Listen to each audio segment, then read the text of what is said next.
Welcome back to my podcast. I'm Welcome Ethan back. Barros. I'm Joseph Sobol. And as you can see, Joe is the guest I had on the first one. Now, I did recognize that in that first one, we talked about something I had a little more knowledge on, which may not have been in his favor because he wasn't able to talk as much. Also, we have an upgrade of technology that I can thank Joe Baliga for because I'm borrowing all that mic stuff. But I want to thank Joe Sobol for coming back. Today we'll be talking about something he has a little more knowledge on. We're going to be talking about the movie Inception. So this will be fun. I want to thank you for watching, and I think we'll just go for it now. But the first thing I'll say is that I know that this movie, I think the main thing this would have that would cause people to be deterred, at least in our communities, would be language. So one thing that I know that I've done before was you can watch it with like ClearPlay or VidAngel.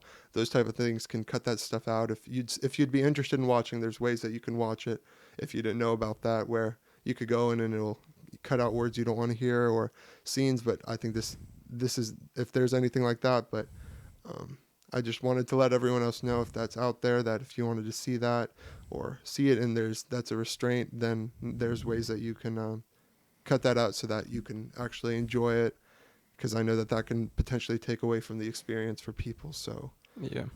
but I think we'll start. With all that there, we could start talking about it. I think the whole idea of this is we'll go through. We can give our. I don't know where we want to start, because we can start with our broad ideas about it.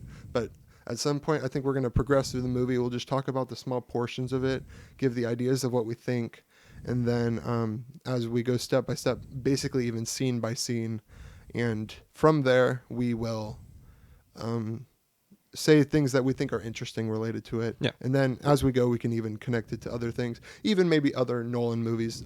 Christopher Nolan, which is the director, is seen as somewhat of a visionary for the film genre, not genre, because that would be more specific to what it is, but the film community. Yeah, I've actually heard one other person say they really didn't like Christopher Nolan movies, and yeah, and I was confused about that, because after watching his movies, he's become my favorite director. Yeah, me too. What was there? Did they have reasoning, or was it kind of like it was just blunt. They didn't like Christopher Nolan movies. I guess he didn't like the way that they were created. Maybe the backwards kind of time based, the use of time. Yeah, exactly. Maybe I recognize also there's people that it depends what you're going for a movie, because I will say this isn't a movie where you're going to sit down, it's a comedy, you're going to laugh, and then you're going to go to bed. Yeah. You're going to stop the movie and you're going to be like, what do I think? And you're going to sit for half an hour thinking about what just happened. At least a half hour. And so it's like, I think that there's a thought that some people may not enjoy that as much, but I think that that's one thing that can be influenced by it. I feel like that's where this was from the last episode, but this from the personalities. Yeah. You can see the people differences with the is it N? Yeah. It would be N. Would probably be more into these kind of movies. Mm-hmm. Well, he's an N, so. Oh, the Christopher Nolan? Yeah, Christopher Nolan. Okay, that makes sense. He's an INTJ. Great minds think alike. Yes. All right, we're back. We are back. Yes. Now, where were we? I think we were just talking about personalities and the influence of that on what people enjoy, which kind of makes sense. I also think that there's a influence of sex, and we'll say in that context where what guys would like versus what a girl would like, where I know that often girls, if it is a quote unquote kind of comedy or rom-com or even just romance movies, would have a different impact. Hallmark. Yeah, that type of insert idea, Hallmark. where you get that sense of fulfillment that there's no stakes. The idea that there's no stakes, that you know exactly what's going to happen. You don't have to worry. You also know that when you end, you're going to be happy. You'll move on with your life, but you're not really left in thought. And some people I know don't like being left in thought. They kind of like the feeling of not having to worry, if that makes sense. Oh yeah. I've definitely when you have movies like Inception or Interstellar where it's so orderly but jumbled up that it just leaves you thinking for a really long time. They're complex enough that you would probably, it's the one benefit is when you look at all those simple movies, often you're not going to go back and watch it again. It's not often that type of thing where That's true. That's true. I can go back and watch Inception. I could go back and watch Interstellar again, and I can gain something from it every time. Where it's like, oh, I didn't remember this happened.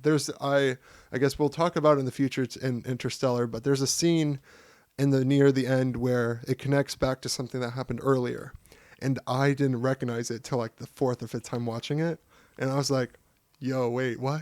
And I'm like, the only way that would happen is if he had put so much thought into it that every single time there's so much there, you end up getting something from it every time. And there's an appreciation. I enjoy that. I like the fact that there's a value to watching it again. Like the feelings, the ideas, the principles it brings up are almost worth the rewatch because you know exactly what's going to happen. But then you also have this level of mystery that you're like, what did I miss? Exactly. That's one thing that I really like about his movies, Christopher Nolan's movies, because they're backwards in a sense. Because it starts in the middle, and then as you go, it usually like you start in the middle of the movie, and then as it goes, it unravels and you learn parts as you go. So anything that you may have been confused about, you'll learn in some part in the movie versus the movie just having a beginning, middle, and end. It's like it's in a backwards in a sense, and I feel like there's some you're discovering as you go. Yeah, I know what you're saying because there's like, and often what happens, I feel like that first time you're discovering, you're almost more confused, and as you go the second time, you recognize the ordering, you recognize what's changed, the idea of what led one scene. Now you're like, oh, I'm actually seeing something that's more influenced by the future. I just in the past I didn't know the future because I was watching it for the first time. Now I know it happens, but I can now respect it far more when I see it the second time. Yeah. Because often you will forget a small scene in a movie, or there's like these are 2 hour 15, 2 hour 35, 45-minute long movies. They're like there's a lot there. There's a lot that is forgotten. There's a lot of, and that's even, it's one of these things that's kind of like, it's an event. You almost have to put your mind in a mindset where I will say Inception is far easier to watch than Interstellar. Like I love Interstellar, but I've watched it far less than I've watched Inception because Inception just kind of, there's a simplicity to it, but then even the humor, it's not as heavy or dark. It's not as, it, even like the action where it seems more paced and there's a purpose and it doesn't have as much complexity. Even though it's like this idea that's kind of like revolutionary, it's not too overwhelming. Where Interstellar, you're kind of in for it. You're sitting there and you're like, I have to put my mind in a place where I can feel all these feelings that are going to be a result of it. Because there's a lot of sorrow, there's a lot of sadness, there's a lot of discovery. But all of this takes a lot more, I feel like, than Inception, where Inception's enjoyable and I still enjoy everything. Like there's complexity, but it doesn't have that heaviness, if you know what I mean. Yeah, I do know what you mean because there's a lot more emotion in Interstellar than there is in Inception. That's I feel I can because I rewatched a few scenes from Interstellar either today or yesterday, and it's the emotion is like on a whole nother level from that movie. Yeah. And for that reason, there's a lot of people that I know that don't like it because of, or it's not like it's something that they wouldn't enjoy. You don't like Interstellar? Yeah, more from the sense that it is dark or it's too much I've emotion. seen the way that it's kind of depressing where there isn't, if you really think about it, there's not much winning. There's a lot of losing, a lot. Yeah. And I will say the thing that I have enjoyed is more like I see a relation to real life, like things are difficult. Here we are talking about Interstellar more than Inception, but we'll get to Inception. But this is kind of, I feel like this is a Nolan-esque conversation. This is who Nolan is. Nolan will deep dive into something where Interstellar was like this journey of a father, and it's his relationship where, it was related to space. But then it was really about a bond between a father and his daughter, and then in Inception, there's more of this. It's more about Cobb, who is the main protagonist. That's Leonardo DiCaprio, and even the grief he's going with Mal, Maul, who is, and we'll get into that too, but it's like this grief that he can't really move on, and that's the whole progression of the movie. I think the biggest resolution in the movie is the moment he recognizes, I need to let you go. Yeah. And there's far greater implications in this related to that than in real life, where you're like, if I'm stuck on something, they're not going to be following me into my dreams. Where this, you're seeing something people deal with, but you're seeing them deal with it in like a real way, where we all relate to it, but we're seeing the actual effects of that when we're watching the movie. Like, you see this portrayed in a truly influential way. Like, if you're in someone's mind, that is the greatest impact. Like, if you're holding on to someone, no one else can see that. This is the moment where everyone else is getting impacted by the fact he's still holding on to her. Yeah. That's. You know what I mean? I know exactly what you mean. Yeah. And so I think that that's kind of interesting. Any other thoughts before we start going through it? When you link Christopher Nolan with Hans Zimmer, you have an amazing movie. That's very true. They're the ultimate duo. It's very true. I was listening today to just a Hans Zimmer playlist, and I had a good time. It was very productive. Yeah. I would consider him probably my favorite composer. Yeah. There's some good. It's like modern classical, and I feel like in like, let's say 100, 200 years, that might be like the classical music that we. I don't know if that makes sense. Yeah, kind of. That would make sense. Like Mozart and Beethoven. I mean, that's a few thousand years. But it's the stuff that's remembered that actually has affected culture, and those are the type of things. I will say we have a much greater surplus of music than I think at least ways of maintaining the music. Like, they probably had a bunch of different types of songs and chants in the past, but we have recording platforms where everyone can do it. As we're producing a podcast that, in reality, I don't know how many people will watch this, but there's also that thought where I'm like, anyone in the future potentially could watch it too, which is a weird thought that my future children, your future children, can watch back when I was their age or when I was a little older than them, and maybe see what we were up to, and they could see what we see were how productive we were. Even the thought that, well, you recognize people grow up and they mature, but that also means that the things I'm saying now could heavily be influenced by my future too. That things that I'm saying now could be a way that I would see it in this current light, but with more life and experience, I would understand other complexities and that's maturity. That's everyone grows in that way. But that's the interesting thing to it. Alrighty, we're back again. And if that happens again, well, you already know because it won't be in video. So you know the future. You just won't see me. Well, think about that. Think about that. Isn't that kind of related to the whole movie thing? Like, they're watching this and they already know what we don't know is going to happen. Like, if they are seeing the camera right now, very likely it doesn't happen again. But if they're only able to watch it in audio, they know it happened that we don't know. Yeah, you kind of got me there. So you didn't follow? Is that what you're saying? I'm not following. So basically, by them watching, when they're watching this in the future, we made the conclusion that if the camera shut off, if the camera shuts off again, I'm just going to make it audio only. Okay. So if it's audio only right now, when they're watching it, or even when they watch the beginning part of it, they would recognize, people that are watching, who already are watching this right now, they'd recognize, so this infers that in the future, some part of the recording, the camera will stop recording.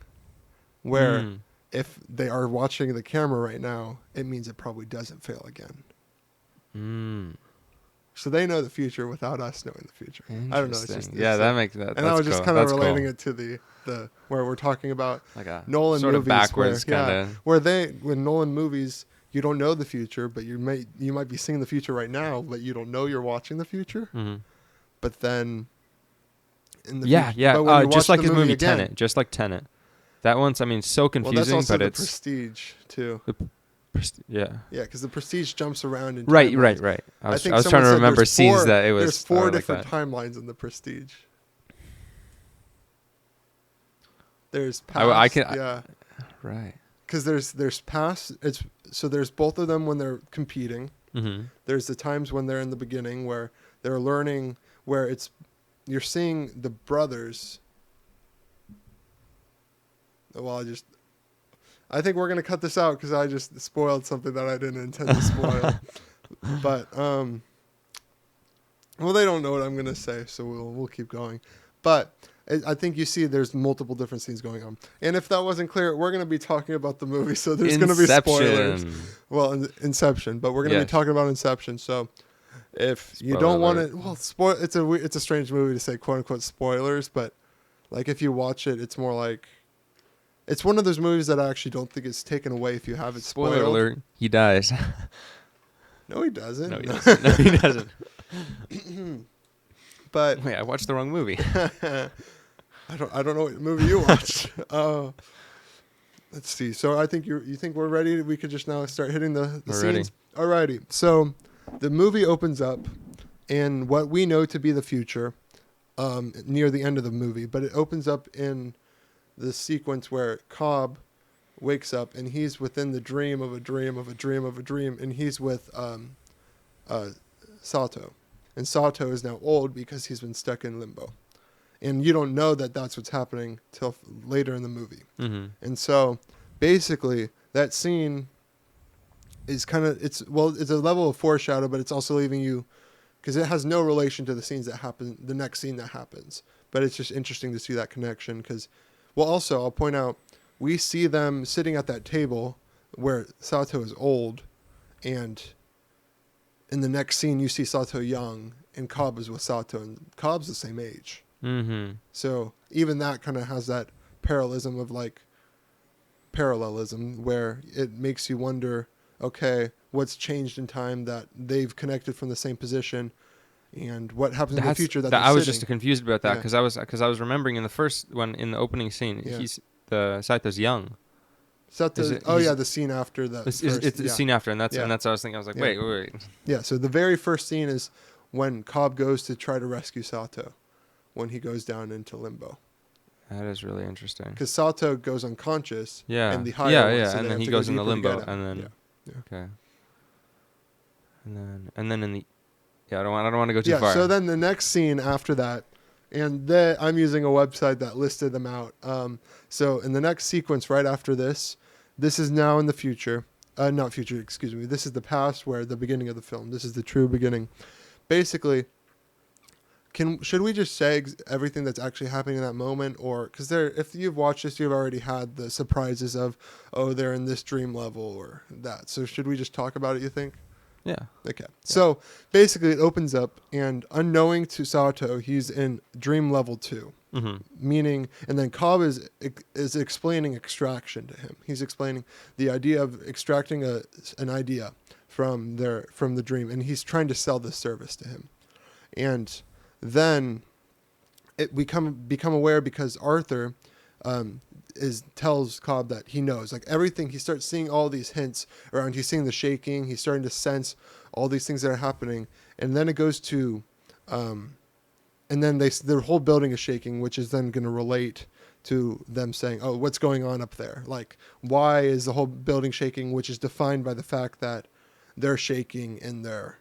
in the other dream level, and the higher level. In dream level 1. Yeah. And so dream level 1, Sato and Cobb, and that would be Arthur too, are asleep. In dream level, and the first... Dream level 1. So dream level 2... That's the one where with the riot. No, dream level 1 is the one with the riot. Who's the fourth guy? So the fourth guy is the guy who's keeping them awake. He's the architect. In the film. Yeah, he's the architect. He's the architect who designed it. So basically, this then leads to Arthur telling Cobb that he knows, that being Sato, the guy that they're trying to hire. The guy, and basically, I don't think we need to basically break down everything because this actually would be rather complex. It's far easier. Take a seeing long it. time The more to I'm do even that. seeing, I'm like, there's no way we can explain everything. But we can kind of like go through vague ideas of how the story progresses. I think I really wanted more We talk would have to about. reference Yeah. so many Yes, places back in the exactly. movie to be And able it'd to. be like Dream State 1, Dream State 2. Now we're in Exactly. Dream State 2 again, but this is actually talking about Dream State 1. Basically, so the interesting thing I would say is if we talk about the conceptual portions, the building is shaking, which is Yes. interesting. There's a whole concept of that something is changing in a different dream or even in the real world, which is influencing Dream State 1. Mm-hmm. That is now you're seeing it, but the thing is you don't recognize it's strange until you recognize it's strange. Like if you're in the real world, if the earth started shaking, we're like earthquake. We're not unaware that it's shaking. Like like in the movie, it almost like shows that it's like they aren't aware something's happening till they're aware it's happening, Mm-hmm. and only Cobb and Arthur recognize it's happening because they already know they're in a dream state. Sato doesn't know in the beginning portion he's in a dream state. Yeah. And so basically, as we were talking about Mal, which is Cobb's wife, dead wife, because I think we're not keeping any spoilers here. Basically, she follows him to every dream he goes into. And basically, he doesn't want her to follow. That's clear. But he doesn't really, and that's the whole thing. He's not really wanting to let go either. Exactly. And because he's Yeah. not wanting to let go, she's always in Yeah, his exactly. subconscious. And that And is so he doesn't, always. and he makes this decision, and you'll see it in the future. He doesn't want to design dreams. He doesn't want to design the locations because then Maul will know the locations And ruin Because all their then- yes. plans. And as a Exactly. result, and that's what happened here. Maul knew.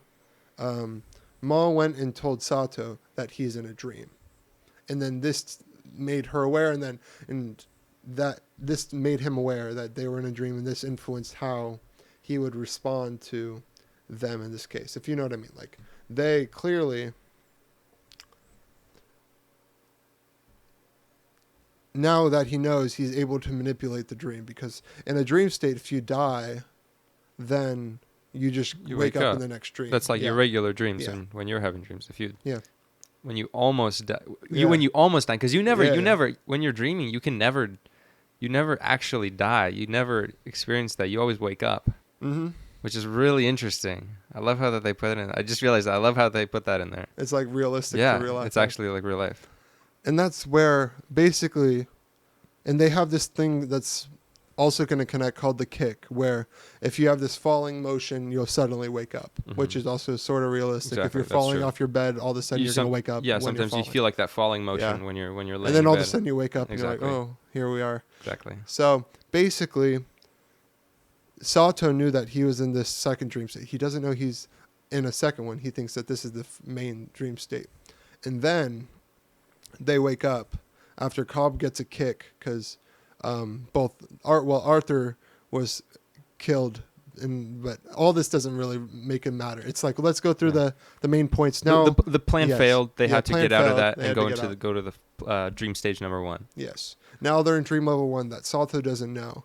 And then through a strange predicament where Sato's head is on his carpet, rubbing it with his cheek, he finds out. I didn't understand that part. So basically what it's saying is Sato knows that this is the apartment he lives in, the apartment he stays in when he's in this place. And I think they reference that he's doing things he probably shouldn't be doing with someone when he's there.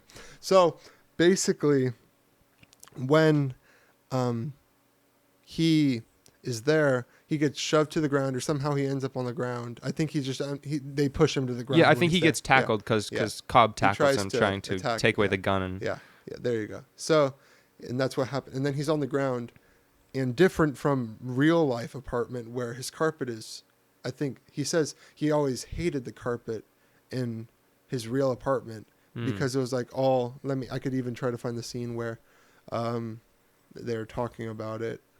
Let's see. because it was some So material. Cobb or- throws him on the carpet, and he says he always hated this carpet. It was uncomfortable or something. Yeah. And then he's like, clearly this carpet isn't uncomfortable. And then, so meaning Meaning that this he now isn't he my knows he's actual apartment. This is a dream. he knows Again. he's dreaming. So he became aware of it because the architect failed. And then wasn't there a scene that he said so what did he say, that it means that that I can't die, or so?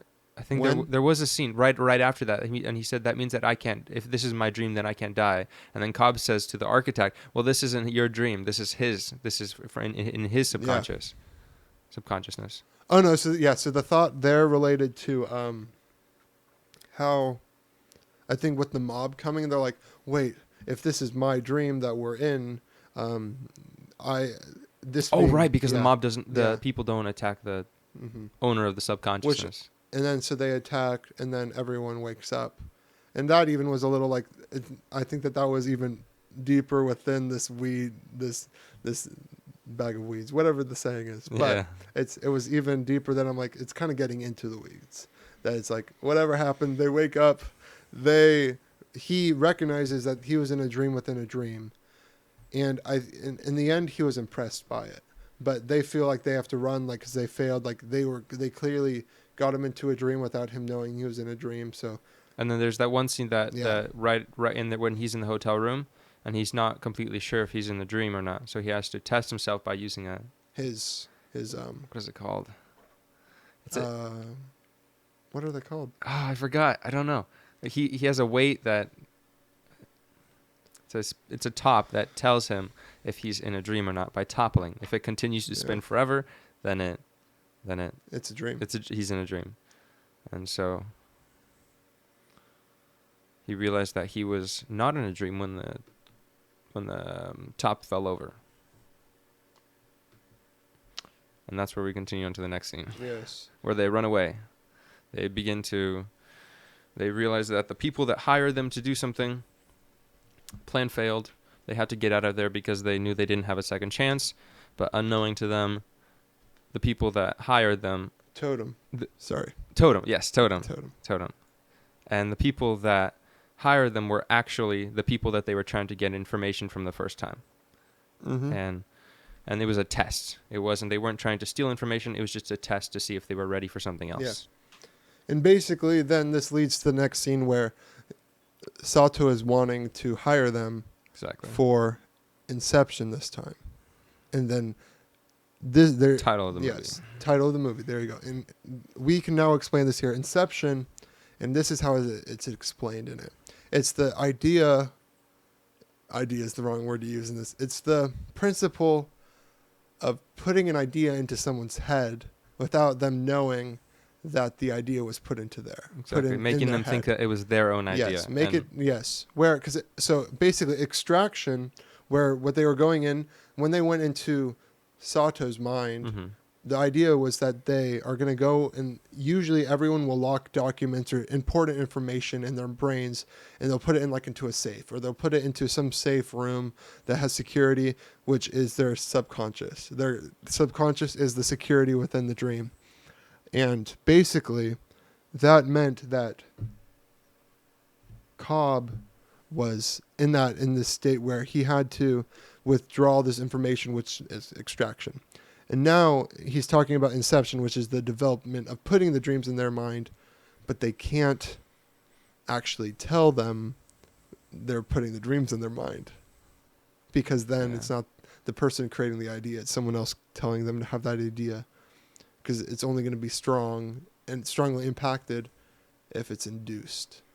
And then mostly everyone's saying it's impossible, and then Cobb says that it's not impossible because he's done it before. Yes. Should we talk about that now or wait for the future? I feel like future, because that was kind of like a big scene in the end. That's true. when you finally realize what happened. Yeah. There's foreshadow. Basically, and I don't really feel like we need to get down in the weeds. Go watch the movie if you really want to see how everything progresses. I feel like I kind of want to just talk about the relationships of characters and how things progress. Like, even I liked I forget Tom Hardy's character's name, but I really liked his relationship with Arthur, which is Tom Hardy's a really good actor. Oh, yeah, Tom Hardy is a good actor.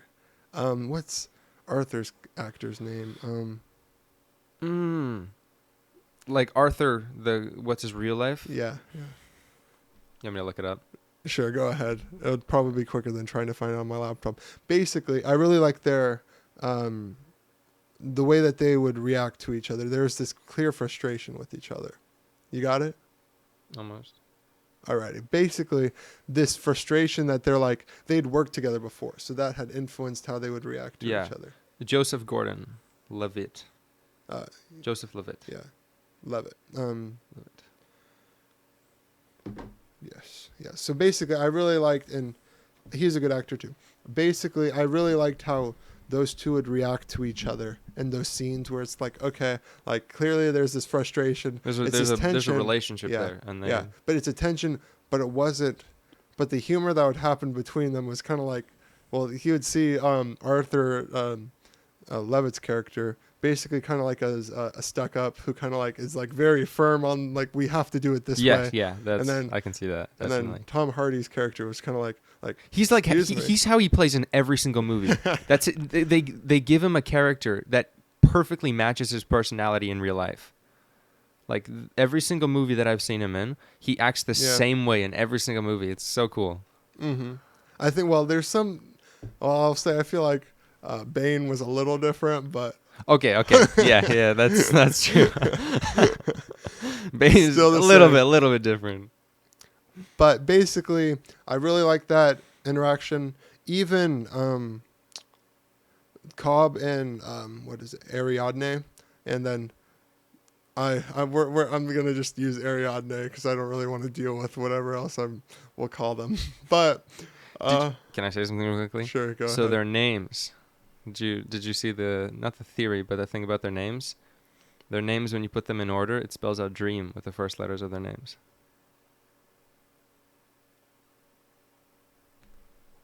What's Cobb's first name?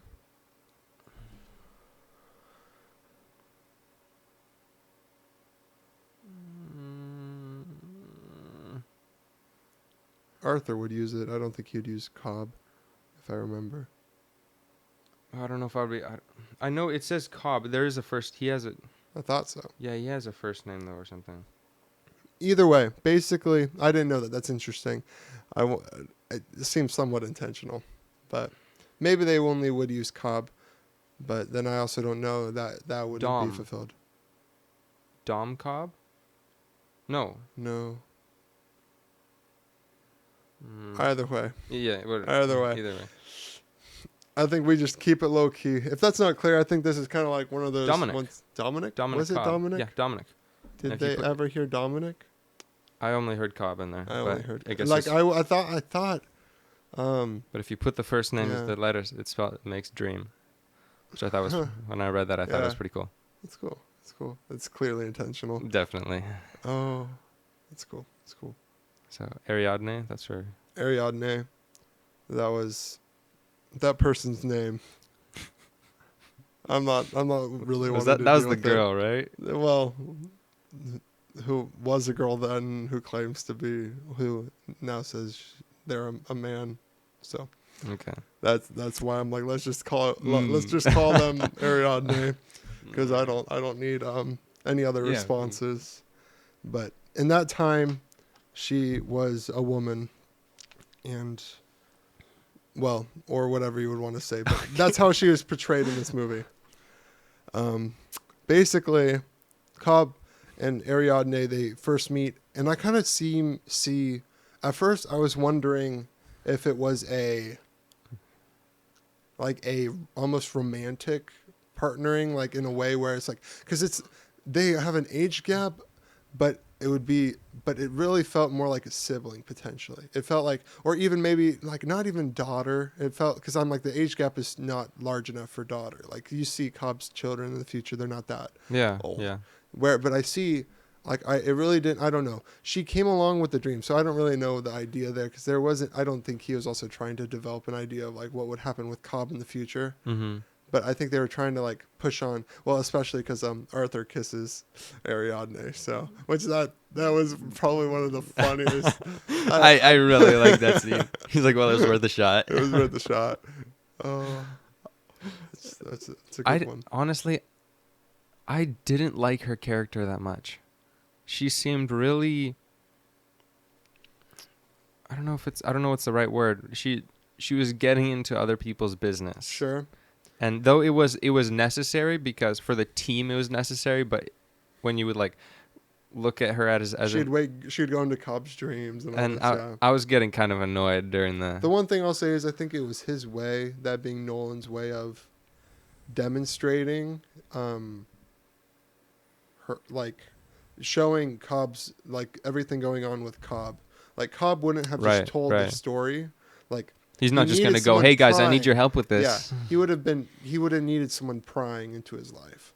Yeah. And the thing that I was kind of okay with her related was more that she seemed to push that in the way that I'm like. That's also the right word. she was very pushy, but I also kind of understood why. I think there was the moments in the beginning where, but I will say she seemed in the beginning it seemed more like innocent, like you're clearly unaware, like when she was thought, first making the dream. Well, no, when she first was going into it, the first time she went into his dream, the time where she first thought, she's like, oh, I thought you like were training or something. I just wanted to see what was happening. Where I'm like, clearly it's like, I think that it was a little bit of an overstep of her part, but you could see that she seemed more like a young individual. Yeah, I can especially see that in the first time that he brings her into a dream and she realizes that she's in a dream. She's creating that dream, like she's bending the physics and creating a world, and that's when she's like just figuring out. And when he kind of gets upset at her for not doing for using places in your memories instead of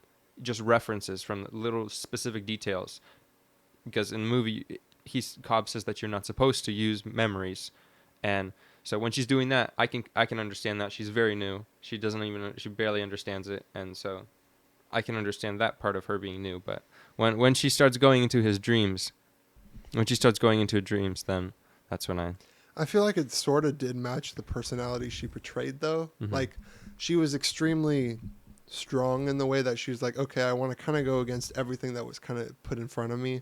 Like she was like, he's like, never create something in your dream like this is a real place. And then she's like, why does it matter? And then it's like, because then other people will know. And it's like, what else was his reasoning? I forget. I think he gave a reason, and then she's like, why did that happen to you or something? Yeah. So basically it's like, or is that what happened to you? You'll get lost in your dream. You won't understand what's reality or not. And then he said that, and then she said, yeah, well, is that what happened to you? Yeah. So the thing that it seems that she was potentially sort of pushy, and also, but it was almost the thing that I became more aware of even as I'm talking about it now. Like there's a level that it would annoy me, but I think Cobb wanted to talk. Cobb, like, I think he wanted in the moment, he didn't act like, I don't think he in the moment wanted to feel like someone was prying, but when he was getting it off his chest, it almost kind of like was this comfort. I feel like also it was a way for us to know, and then we were able to relate to Cobb and understand what was going on. Yeah. Because I felt like there was that balance there that she would have a little bit frustration, but she was the only way that the story could progress for us. Like you can't get into Cobb's mind without it being uncomfortable. Like all of a sudden we have a weird flashback when he's like, oh, hey, hon. And then it's like, no. And there would be so many flashbacks in that movie. Because I did really like the fact that even when it would go back to the dreams where we'd see him and Maul, like often Cobb would end up starting to talk to Ariadne when he's when he's talking about the scenes that happened. Or if they're talking, all of a sudden it's going to show the scene. It's like it would be a way that he's like, well, in the future when he says what happens to his wife, it's like I think they start the conversation where it went this way, and then all of a sudden it flashes. He's like, I think it was our anniversary night, and then it flashes to it, and she had done something, and then basically I think it starts with the step on the ground, glass, on the glass, and that's how how it shifted into actually being that scene. But if it had just started on that scene, you wouldn't have understood the context, and it would have been a little awkward in the moment. Where now I felt like this was a shift where someone needed to pry to tell Cobb to start the story that allowed us to connect to it. Yeah, and maybe she was just kind of like it was the worst case scenario, but it's what happened anyways, and it had to work out. I don't know. I more have a balance knowing that that's kind of what had to happen to have the story progress, if you know what I mean. I was thinking, do you think that what do you think would happen if they never did they find out about his problems with Maul? Did the team? Because I know that Ariadne She told him. Oh well, Ariadne told him in that context to either like tell everyone or bring tell me. everyone. I think well, it wasn't. I guess that was the. It's either you have to tell. You have to tell someone. Right, that's true. You have to tell yeah. someone. Like I think even if it's Arthur is what Ariadne said. And then he didn't want to, so he took her along. Yeah, because she was Ariadne was already there. Yeah. I don't really know what to. What do we use for pronouns in this context? But Ariadne was already there. We'll use that for the. I don't need something clipped and then it's. Because they can believe what they want to believe. I don't. Yeah, we don't need to push it farther than it needs to go. Yeah. I'm not meaning in the sense that I believe what they want to believe, but I also mean like you make your own choices and they'll take you where you want to go. Exactly. That was a little dark, but we'll move on. Basically, I think if we can go from there, there's a lot of it I feel like is this progression of these characters where a lot of them are to bring out a side of the other character. Like Ariadne would balance Cobb to show Cobb's side where he would actually share. I think Tom Hardy and Joseph Levitt's characters would kind of have that balance where they'd push back on each other. And it always ended up falling that, well, what ended up happening that we saw is Joseph seemed to get a little more lenient in times where he's like, fine, that makes sense, whatever. And then they had the chemist guy. Who did he bounce in? I don't really. He almost more was just complimentary to. He was kind of. And then we had Sato. He was kind of there. He was kind of there, and he wasn't uncomfortable. I think he was beneficial. He wasn't like a throwaway. He was an important piece in the first dream stage. Yeah. Yeah. Well, he stayed in the first stream. Yeah. So he was the important piece there, but. And maybe that was the thing where everyone else went deeper in, so you spend more time, and you'd see him by himself. So. And he would keep going, running, flying, like driving away from them, and then everything else that happens in that dream stage. I don't know. I think it's interesting to see their interactions in that way, because then you recognize that even how Nolan scripted it, because it's like there is that balance that he's bringing to all of them, which is interesting. But we can continue. That's when they're starting to get the team together. Is that? That's basically kind of where I think we're just kind of like talking around that. Yeah, they got all the team together. They went to multiple places, found their team members, and now are putting a plan together. And so basically the whole idea of the movie itself is to get a son to break up his dad's basically monopolistic looking corporation, which in the context of this, I'm like, if it truly was monopolistic, then I'm going to like a monopoly, then I understand needing to break it up, but I'm not going to speak into any. I think that there was that balance where I will say the reason that they had him break it up, I feel like wasn't a political reason to break it up, which is what the value was. Like, it wasn't like, that's something that did bring this hope where I'm like, he wanted to define something within himself. And I'm like, I think the story in the movie. Saito? No, Who? This being, well, Cillian Murphy's character. Oh. Cillian Murphy. Basically, well, you recognize what the whole intention of it was. Well, in the end, it shows him he's gonna do wind energy, but I'm like, whatever. I understand the subtlety, but I also am like, I feel like there's more complexity to the movie than even the messaging.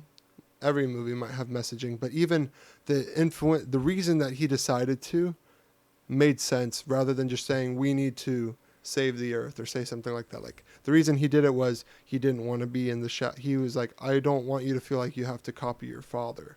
Like, that was the idea that was put in his mind, Yeah. which actually seemed influential. It was, and I'll even say, technologies that are going to rely on not relying on like, well, let's say, yeah, right now we're needing to use gas and all these things that if you want to say that it's influencing other stuff, let's say it is, then we would work towards this stuff, but also humans are rather inventive. So, and that's where I'm like, the idea that also these technologies, we could find the new forms of it, electric cars, you see all these things that Hydrogen actually cars. yeah, exactly. Where I could see the benefits where even maybe let's say, even if things become simpler where it's like it's cheaper to have some of these other things, and I still would say I think electric cars will probably do better than the hydrogen cars, even though Toyota's saying otherwise. But I will say I think I was looking it up online. It's a tangent, but there's the closest closest hydrogen fill up station is in Canada. So there's nothing in Oregon. Well, I I feel like the thing is that once if Yeah, they if ever it'd be- started if it were to hydrogen think, cars, it would be a mass normalize. production of True. like of things. True. I feel like that's how it was Well, with especially electric because cars. I think I was looking it up and they were saying that it's easy to update gas stations to also have hydrogen station too Right. there. Because So it's just yeah. water. there you go. Yeah, it's just Well, would it be gas? It would output water. I think it would be hydrogen gas. Or is it hydrogen fluid? That's actually an interesting question. I was thinking it's 'Cause- maybe I heard it wrong, but I was thinking it's water, and then when you run a current through it, it separates hydrogen and oxygen, and the oxygen gets emitted, and the hydrogen is used as fuel. Huh. Maybe I didn't see that, so No. that's something I want to do research on, because then that's a little simpler than anything else. Because everything you have to think about how I like, was looking at, they were talking about how you would still have to go to a station, and it would be because the thought is it's still I was wondering if it would have to be hydrogen gas, not hydrogen like a fluid, but that would be pretty dangerous Yeah. though, wouldn't it? that was the issue in the past. Why with hydrogen cars in the first place? They say that they put in safety features nowadays or something. Yeah, that's the I thing. don't know. Okay. That was the thing in the past. Hydrogen. Yeah. They used to try to make hydrogen cars, and they were dangerous. So Yeah. Maybe I just invented something. No. No, I heard that from my dad. That's how. okay. And I'm not doubting it. It's something I would want to research too, because I think that would be. That sounds far like more that practical, seems, yeah, it sounds like a reasonable way to do it. Well, because what I was hearing was they would use hydrogen gas, and the thing that would be outputted was water, not the thing that is being inputted. Because I'll point out then the question would be if they're That's using interesting. hydrogen and if it's outputting water, then wouldn't they be able to use their own water that they're outputting to? Wait, you're using hydrogen gas and it's outputting water. I think that it's somehow getting combined with oxygen, like some form of an oxidation, and there's still like some form of like combustion. And And then then you it just outputs recycle that water. water and it gives you that extra. I don't know if it would be recyclable in this context though, because they're saying it would be an output, and you're saying that they would be able to use that. So I'm like, something's different because I don't think you'd be able to take the water, break down the water for energy, and then use the water again, like then produce more water. More likely, I would expect that the oxygen or something would be burned off, and then Yeah. you're Oh yeah. outputting- Yeah. and then yours would output hydrogen maybe. Because that's what happens with gas. I think doesn't the oxygen burn off and you're left with carbon monoxide, Yeah. CO. Yeah. So you burn off the hydrogen and I forget what exactly. I think The chemistry's cool. yeah, you can see how everything happens. I forget exactly what the chemical composition. What's of gas of. I forget what gas is called. The actual name, octane, something octane. I don't. No, I'm just basically, without us going on tangents or seeming somewhat. I don't know if this is really the conversation that people expected, but I don't know. I think I enjoy, and maybe that is one of the things. If we could continue talking, I enjoy the the more I've thought about the simplicity of some of the movie itself, I don't really know if I really care as much about in that way related to more the relationships of some of these people, if you know what I mean.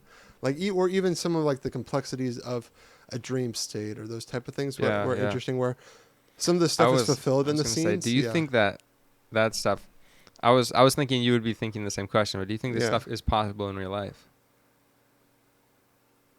Probably not. I don't think so. I haven't got that far. I don't know what would. Well, for one, this would all be. For some reason, they're plugging into their arms to That go yeah, into a that stuff dream is state. unrealistic. That's I mean, Yeah. there's Well, I'm also because I'm meaning this would be a neuroscience thing. yeah, Like exactly. this would be something The that we technology would don't be, it would have to understand. be something with your brain. I don't Yeah. know why they're plugging into their And my arm. only thought is, I don't see it being something unless it's some form of a chip plugged into your neurons in your brain, and then it connects you to a system. You do have like the systems that sit on your head and read your waves. But well, the difference would be this has to interact with them, Yeah. but it also has to act within them, That would be so and that's complex. what I don't know. And that's what I well also how do you input reactions to other neurons without damaging your brain? I don't understand. Like I understand the thought of Connect a but- VR set to like someone. That's how you do it. That's how you do it. You just connect a VR set to someone else's subconsciousness. Yeah. Well, often because the thing is, right now, if they're doing all this stuff with like chips in your head, most of that is to connect like systems that have broken. Like if you're talking about someone who's paralyzed, you're gonna, or if eyes and receptors, all these things that don't have stopped functioning, but they're still there. Yeah. I don't think, and probably for good reason. I would have a level of fear when I would think about the idea of manipulating a brain, because all of a sudden, if you're able to input thoughts into a brain, Yeah. I Have you see seen that? far Have you more seen the danger new with AI that. stuff? Which parts of it? The like just like Oh, yeah, people everything? like the AI the things that make people I don't know what it's called. The things that make people sound like you. Yeah. That makes AI sound Yeah, like you. yeah. That's Voice modulations and all the AI. that's pretty voices. scary. So many people could be like Yeah. Well, they already do it with the presidents. If you've seen that, yeah. where it's like you don't really know exactly what's happening in some of this time, and then it also has to make you start to wonder who is actually like, did the person actually say this? Well, you can now also manipulate the photos. They did that with Star Wars. They showed that they could manipulate and age characters. So I don't know if you said what is it for the new Han Solo? Oh, they did No, it for Indiana. the show. Well, for India, They did it for Indiana Jones. Indiana Jones. I as think well. They got Han Solo Lucasfilm did started. it. Well, the first time they did it was they did it a little bit for Leia in Rogue One, but that one wasn't as good. Like the actual CGI. They also Luke did it in The Mandalorian. that was the one. That was the main one. Yeah, Luke. They did. They didn't just change him though. It was They a took new a bunch actor, of young but then photos. yeah. Well, they took it with a bunch of young photos of him. But they still used a lot of these systems to. And it's like in this motion, they kind of like use that figure, look, and they like tried to make like an exact match to those. And then they did a lot. A lot of stuff has happened now that they're even going to put it into movies too. So it's like, hey. That stuff is going to get really interesting. And that leaves that question where it's like, clearly authenticity isn't going to be the same type of thing as it was before. Mm-hmm. Maybe even if you hear someone say something online, more likely I would expect that there would be some form of limitation that, well, clearly that would become some form of, the moment it actually starts to happen where people are manipulating that, like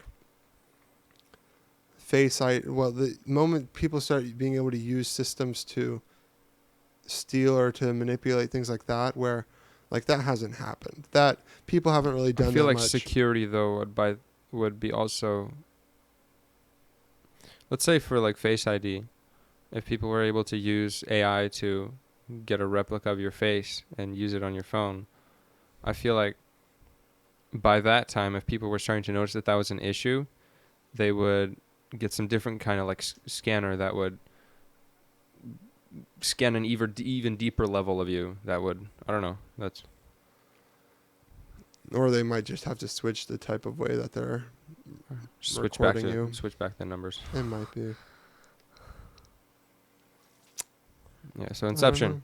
That's what. Well, I think it's interesting. We could talk about side stuff. I don't know unless you just want to Oh, hear. no, no, no. No, I don't really care going on side stuff too. I like It's a that. combination That's- of it's a conversation. Everyone can experience it. One of these days I need to get comments from people, and then maybe it'll keep everyone intrigued because I'll be answering their questions too. Because we're just asking each other questions, and then you leaves that question, the idea of what else does everyone want to hear too. Mhm. But I think there's a lot of complexity within, well, like the ideas of how they related to, because dream states, I don't think that they're going to be able to make it like the movie would have shown.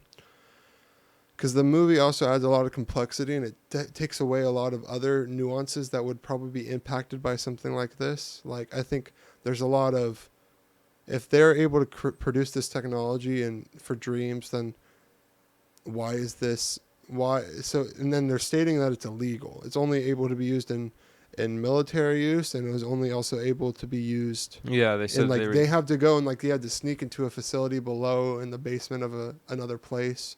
Like when they would go and they do it, it was a secret. They weren't allowed to do it, and that leaves that thought of what creates these limits, because it's quote unquote they would say it was illegal to do this, Mm. and I'm like, this type of technology, I feel like it would become if we were to have something like it, it would become too widespread. It would be the type of thing that would be input. I feel like if this were possible, a lot more would be possible. Like it would have, because that's also related. If this were possible, it would be related to neuroscience. It would be related to an understanding of your brain. That if that's also being able to be understood, you might not even need to quote unquote put an idea into someone's head. You might even just be able to put it into their head and they didn't know you put it in there. Like if you have a chip in your head and then you're just inputting data, does your head know you just inputted data, or did it just think that the idea was created? How does, because is data transfer to a chip and then it's put into neurons? Is that the same thing as? And that leaves a lot of questions, because you're like, well, then a lot of people would have issues with putting chips in their head, which I don't want to put a chip in my head. And that leaves that thought where it's like, if this were possible, I think there's a lot more other effects rather than even the thought of the movie where it's like, I don't know if they would have needed to do it in the first place. Yeah. Like, I think, like, if this type of thing happened, the idea even you're being put into someone else's brain, these type of things where it's like, I don't see that happening. It would almost more like, it would have to be on a system like a computer. Like, you're linking all these, and then it's going to, what if it were to copy your brain, and then you could go and look inside your brain?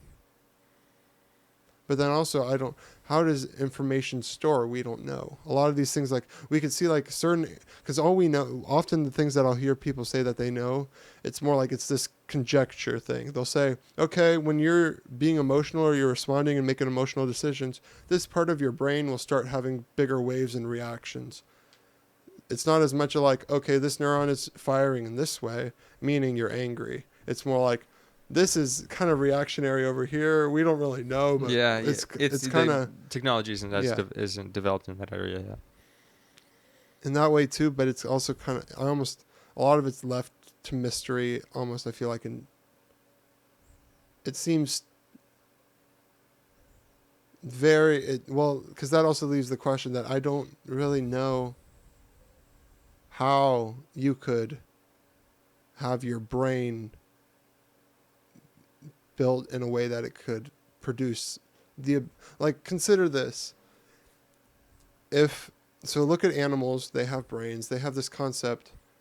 And if you look at an animal brain and a human brain, these concepts, you'll see similar firing systems. You'll see, then why are we in what they would say outside of with other people? It's like, oh, somehow through billions of steps, we've taken the ability to now be aware that we're making decisions.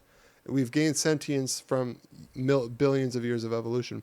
And I'm like, I don't understand how it evolutionarily would make sense for us to be sentient. The whole intention of what they say evolution is to live, to stay alive. You're gonna change and modify yourself so that you can stay alive in your environment. Why would we need to be aware that we're making decisions. Our minds don't need to be aware that I'm processing things right now. I almost feel like this would be useless. Like this is pointless in the purpose of life. There's no, If you're just trying to yeah, stay alive. evolution wouldn't need a intention for finding a value to your life. So why would it give us the ability to, if that's their mind? And that's the mindset where I'm like, where you're looking at the brain, I almost wonder if part of this isn't going to be explainable in that way. Like you might even be able to explain how how neurons will interact with each other, how emotions can be created, but the idea that we're able to understand that emotion is created. Animals, you could see them have an emotion. Does the animal know it's having the emotion? It doesn't seem like it does. They aren't aware to communicate in the way we are. Like, it's like the idea that, they're sad. Are they aware they're sad? Can they recognize why they're sad? Or are they just sad? And it seems more like they're just sad. And that's the thought where they're not sentient. They're not aware. They're not able to communicate or demonstrate ideas. That's why we don't give them malicious intent. They're just living. It's not, if they were like human, if they were sentient, you were to say, okay, when a dog is pouty and trying to get a treat, it's being malicious. It's being kind of evil. It's kind of like trying to manipulate you to get its way. No, it's not sentient. It doesn't recognize. It's just doing what it knows to do, that it'll get its treat. And if it knows to pout to get the treat, it's basically been trained that way. It's basically been shown that this is what I need to do, and it wants a treat. It's not being malicious. It's not being like, I want to manipulate you to get my treat. And that's the difference where I think, but humans have that capability of recognizing they're being malicious. Yeah. And so that leaves that question where, why? Well, I would more than, I think it lean It's a really in a spiritual general direction. Question, well, I would lean more in a spiritual direction there if I had to explain why. But I think it leaves a lot more nuance with all these other people who I feel like jump a few steps, because I'm like, I have the greatest issue with that. I recognize, like, let's say you look at all this other stuff that they'll make these claims about related to transfers of species. I'm like, you want to really say that it took this time? I'm like, fine, you can believe that, but I don't. But they admit they don't know how we would have the ability. It's just it's the most reasonable explanation to be able to justify that happening is millions and billions of years. And but it leaves that question where it's like the ability to progress from, think about it, the giant leap from making decisions to recognizing you're making decisions. There's no way to quantify that. You can't be like, you need to change this neuron to, you need to start looking at your neuron firing. You have to have a neuron watching your neuron fire and being like, oh, I just saw it fire. Now I understand it fired. That doesn't make sense. It's a lot of this stuff seems more like, and I will also say, I'm not a neuroscientist. Maybe there's stuff I don't understand clearly. There's stuff we all don't understand, but I'm far more hesitant to, I don't see people jumping to extremes. And this is one of those things that would lead me and I think that leaves that question where I also would then point out, relating this all to dreams, I don't know if we can manipulate brains in that way. I don't think we could. Because the things, we have a difference in brain, the ability to think, the thing that's caused us to desire knowledge, desire all these thoughts, and even everyone's idea of desiring a purpose for your life, Animals typically, if I've ever seen, don't commit suicide. They don't have this, their desire seems to live. And to reproduce. This is their desire. They're not trying to fulfill something in their life. And maybe there is a level that I don't know if they get satisfaction when they take care of their young, or if it's just natural in their I would think genes. That it's natural. I know that they say that dogs can just react in ways where they might demonstrate quote unquote love, where they might jump to push someone out of the road if a car's coming, and then put it and then die or something like those type of things, where I'm like, it leaves those questions of, are you truly going to connect that to an awareness that they're making the decision to does it know that it's gonna die? Like, well, even more the fact or of maybe yeah, if it maybe knows that's it's something. risking, is it truly making the decision to, or does it, is there, because if you're saying it does, Or is it then more like you're a giving natural you're giving instinct? a human characteristic. Like, even the thought that, let's say genetically they have the capability of forming a bond, but they don't recognize what they would lose, I think. Like, there isn't an awareness of thought. They're just Yeah, making the yeah. decisions. I like that. I like that explanation. Well, a lot of it's That's more of a question that I that's also don't really know how to answer. So yeah. But I so think that it leaves more of that question that I don't think, if help me understand it in a more. long way, So I don't think that this is possible. But I also think that there's a lot of nuance to a lot of these concepts in life that people are just trying to solve. And the irony is that us having the ability to try to solve them, I feel like, proves something. Because that's the thing. We've yeah, that's always true. tried to prove it. You look back in history, there's always been societies trying to prove why they're there. They create deities, gods. They create these things that they can use to justify life. And then you look at Romans, they did it. They were trying to accomplish something, and then everything they would link to one of their different gods who had a purpose. And then it's like they're all trying to accomplish something. They're all desiring, even if you say there's fulfillment, there's power, there's these things that I don't think, there's so much more depth that if we did just, if our neurons were just firing and it was reactions to that, I don't think we'd have opinions on what other people would do or think. Like, if I only had neurons responding to staying That's alive, that's why would really I look at interesting. other Right. people and care? Why So would I it's look? more than just neurons then. I would think, Yeah. because why, if you're looking at something, Wow. why can you be moved by it? Why? That's really interesting.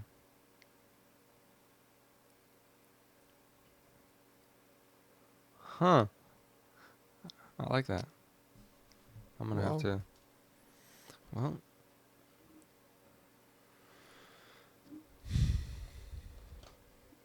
this water's really good, by the way. no, that's. Thank you so much. I didn't actually buy it. It was downstairs, but I can let them know you really liked it. But yeah, I don't know. There's things you just can't solve right now, and maybe we won't be able to, Yeah. at least right now. There's one thing that's I don't know if you want to talk about it right now, but it's linked to the movie. Sure. It's the age differences when you're in the different levels. This time and Like 1 second is 10 seconds in the first dream stage is 3 minutes in another dream stage, which is reminds me of space time. yeah, that makes sense. But I was thinking, so if you spent 10 years in your in let's say, you know how Cobb went down to get Saito and he was super Yeah. old. Yeah. If Saito ever went down again to limbo, would he be still old? Or since it's a dream, Cobb would was it just old. No, I think it would. I think he would be the same age. You Same? remember? Think about it. Cobb was in limbo with Maul, and he Right. had a big beard. He was older. Right, in And then when he one of the came scenes they again, were old yeah. there. When he And was when he came with Ariadne to get I forget Cillian Murphy's character. Yeah. I forget what his name is, but he was the same age as he had gone in when he had gone in. So he didn't look old.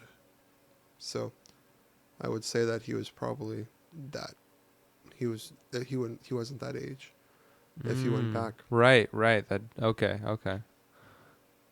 Huh. Okay, That's really cool. There's a lot Yeah. of inferring that it would act the same way in a different situation, but it should be I love how everything similar. just connects together, and everything in that movie connects, and it's just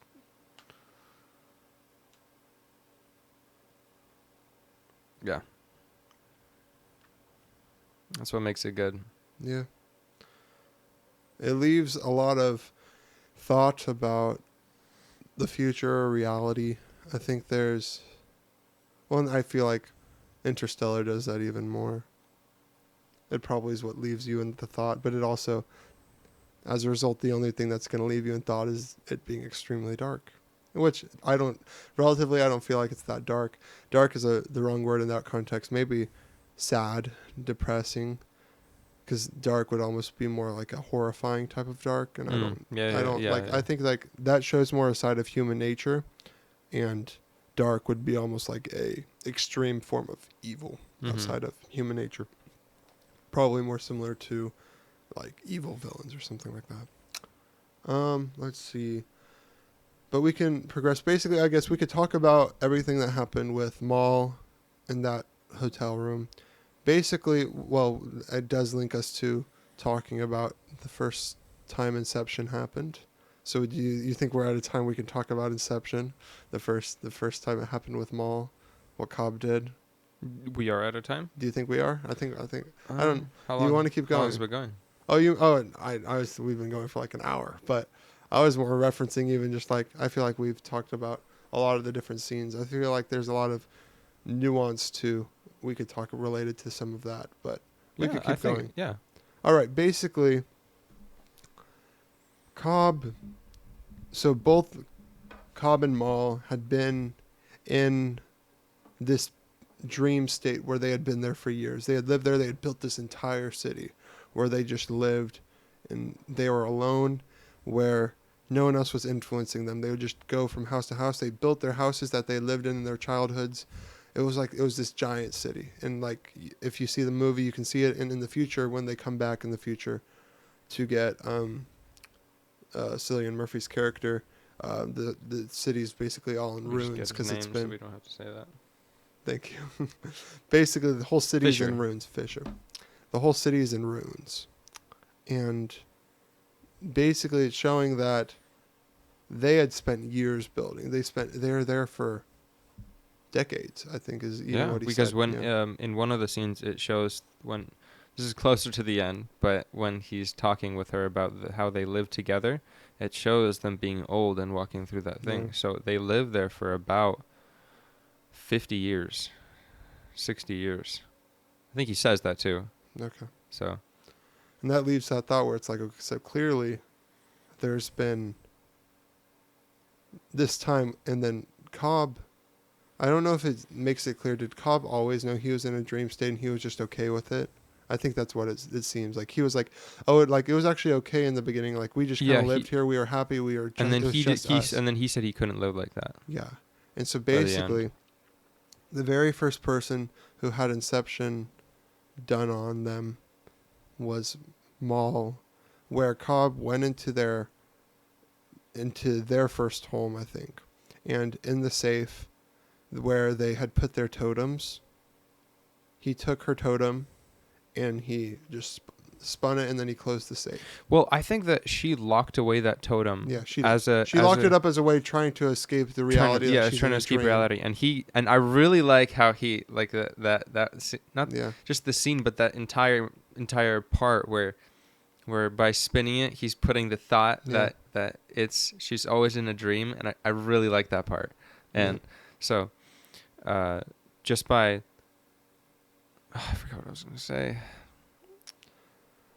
Just by making all I could say related to that would be the ability for him to leave that in the safe. He leaves.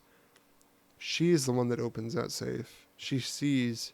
Right. She has this thought put into her head. She didn't recognize Cobb was the one that put it there.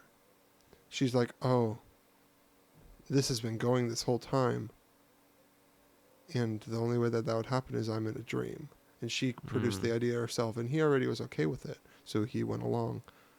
If he had just said, we're still in a dream, she wouldn't believe him that same way. It Yeah. needed to be her idea. The issue is he put that in their mind. They get ran over by a train because it's the only way to escape their dream. And they're wishing for a train to come and hit them. But then they go to reality. And it's still this spinning. idea still is in her head. It's still like overwhelming her. Because that top is still in limbo. Is that the way that you would look at it? I thought he took the top with him. Yeah, because that's what I was confused about. Because he said that he got it from his wife, but at the same time he put it in that thing and I didn't see him take it out. Well, I think she opened the safe and took it out, so I would guess that he took it off her after she passed. Okay. Yeah, that would be my thought. I think that because it leaves that question of he put that there, and I think he had the top from that. She was set on this. It was like this is all she would think about. She was obsessed. She now thought, we're still in a dream. We need to be freed of this. He put this thought in her head that she didn't even recognize it was put in her head by him, but she started to obsess. It became fanatical. It became extreme.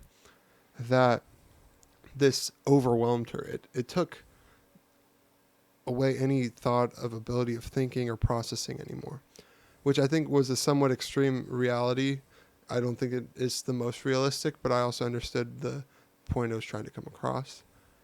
I think that there was this sense that he wanted that freedom earlier, but he didn't recognize the consequence of it. Basically, what happens is on their anniversary, and you could also say part of the story I've been sharing the whole time, unless you care. Well, on their anniversary, he was going to I think it was they just booked a room at a hotel. I think so. And I think it was a hotel they always went to is by whatever. Probably. And so he was going there with flowers. He comes in the room and it's a mess. Everything's overturned. The furniture's laying everywhere. There's broken glasses and silverware everywhere. I don't know if you break silverware, but and then he looks out the window and sees that she's on the opposite side of the building, sitting on a ledge. And the building's I would say 200 feet up. So it's very high up. Yeah. So if she jumped off, she would die. Yeah. And so he tries to because the thought that she's still in a dream is still in her head. She's trying to live. She wants to. That thought she wants to go back to the real world where she's in the real world at that time. But because that idea was planted in her, she cannot stop thinking about whether the real world, whether any world that she's in or any level of either dream or just world is a dream or not. So he's trying to convince her that. Yeah, so he starts trying to convince her that she's in a dream and she doesn't listen, of course, and she jumps.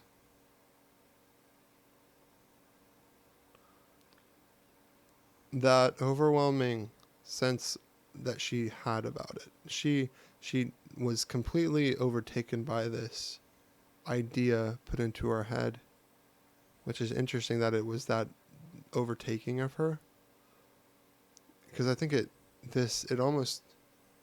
she thought she would be freed. She thought she would go to see real life, be with her real kids. Because that was the thing. I think they created fake forms of their kids in the dreams, or like they would always be there around, so they wouldn't recognize that they weren't with their real kids. One thing that I was thinking that it's probably I think this is true, but even if she wasn't if she was in a dream at that time when she jumped off the building, even if she was in a dream, when she would wake up in the real world, if that was a dream, she would still be thinking that that's a dream, because that thought was, and that's why the only way to do that was death, I think he says that the only way out of that was death. Was to actually die.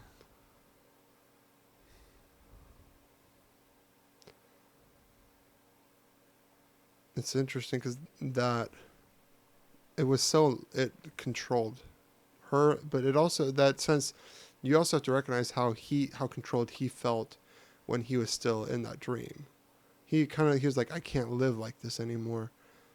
But, and he couldn't, well, I'll point out the same idea he had. He's like, I need to escape this. This is a dream.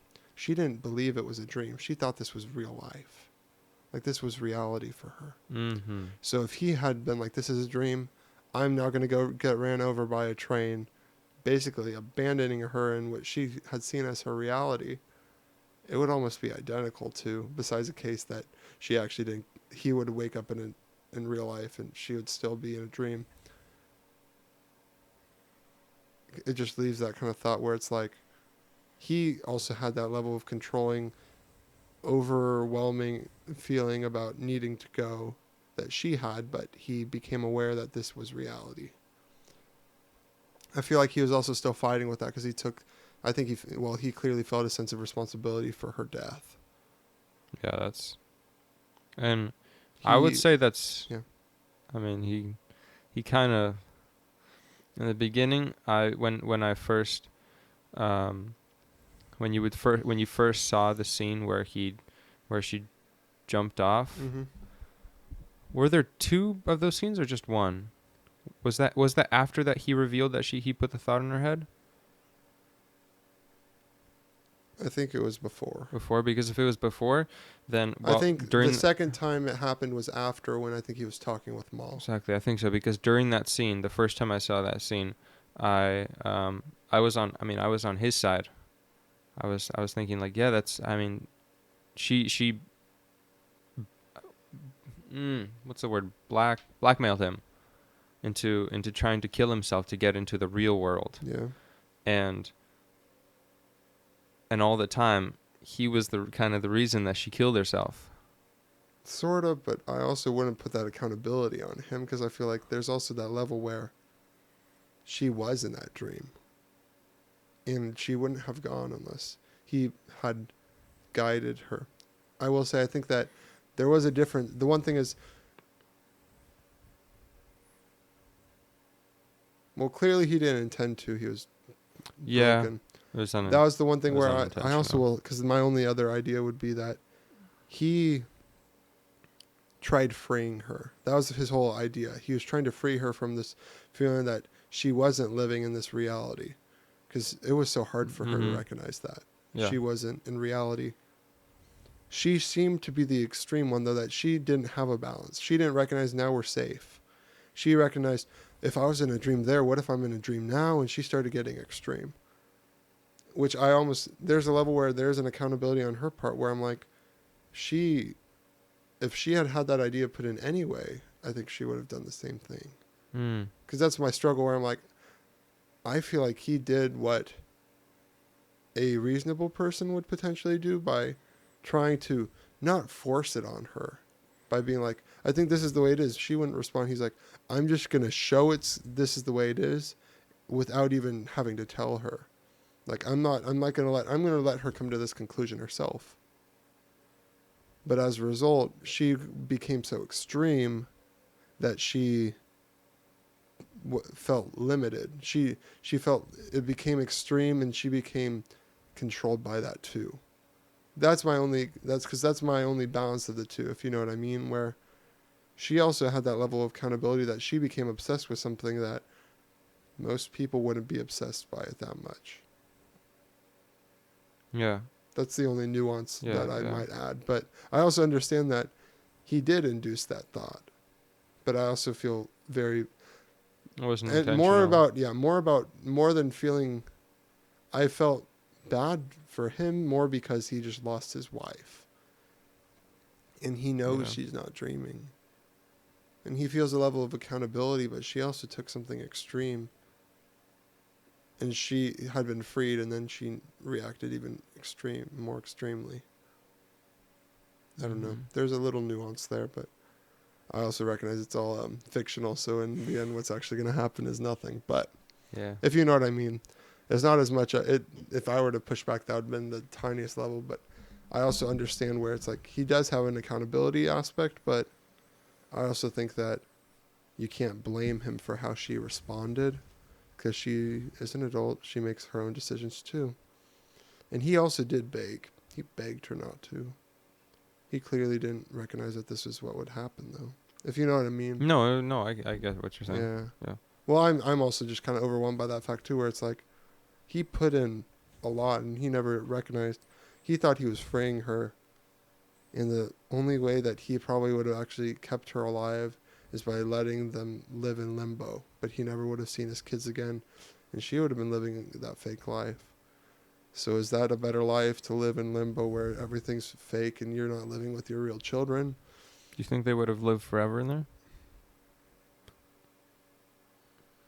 Well, relative to how long they would live in Yeah, that's what real I life. just thought of that because it would have been a really long time, but Yeah. it would have once their human bodies died, then that's a pretty long time. Yeah. Because that leaves that thought where I'm like, I don't know if living in that fake reality of life would have been better. If she would have died the other way, she made the decision though, but I'm not, there's that level of accountability where I'm like, but then she died. Would it be better if she, because I'm like, the other alternative is then it's okay that she died, but I don't think that's not the case either. But I also don't know if there is another balance. Is there a way that she couldn't have died without them living in limbo?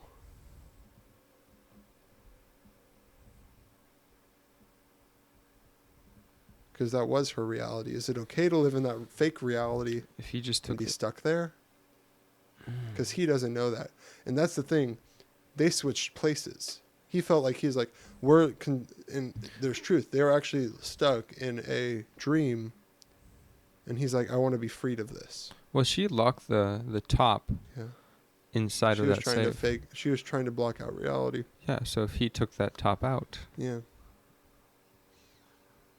Well, because my question more is, I think they became, they were each other in the same, in each situation. She mm-hmm. wanted,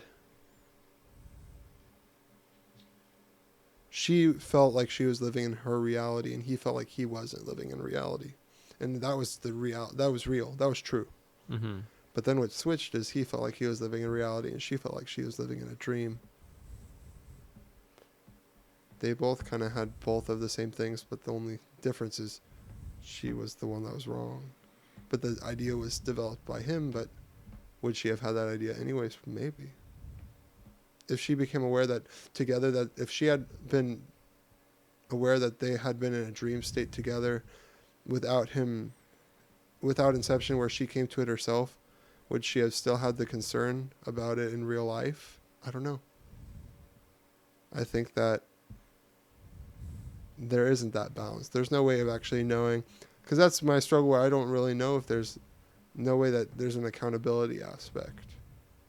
Especially also because she also was a little malicious by putting all the documents and saying that she was scared and going to therapists to get said that she's sane and completely fine, and also saying that that was a she little was bit of an extent to yeah, she was the one that was that she's like, he killed me, so he needs to basically die, and that's the only way he would be saved. It's like she did something he didn't do. That would be my only comparison, where I'm like, there was something she took a little extreme, but then she felt completely justified. And she did something, in that case, terrible, but she didn't know. She thought she was freeing him. Good just intentions. forcing himself to free him. Forcing himself to free himself. To death. Yeah.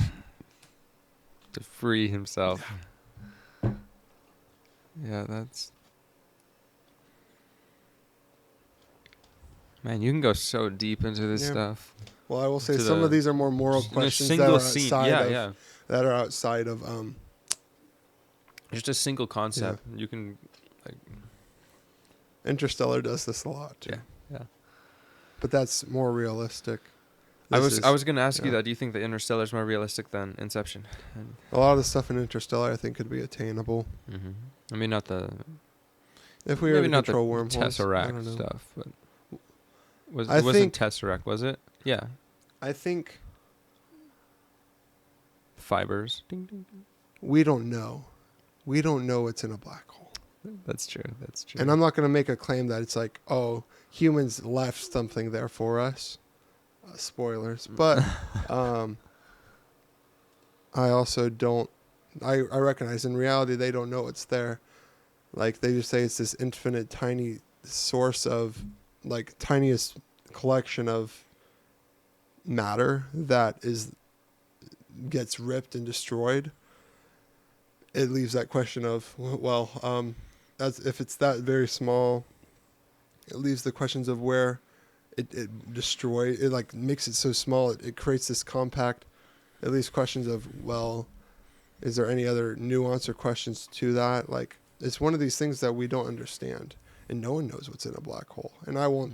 I'm saying it's a little bit of an artistic taste by what he did. He kind of did what he wanted with it, but the physics and all those concepts, time, space time, that's all pretty accurate relative to how time would move.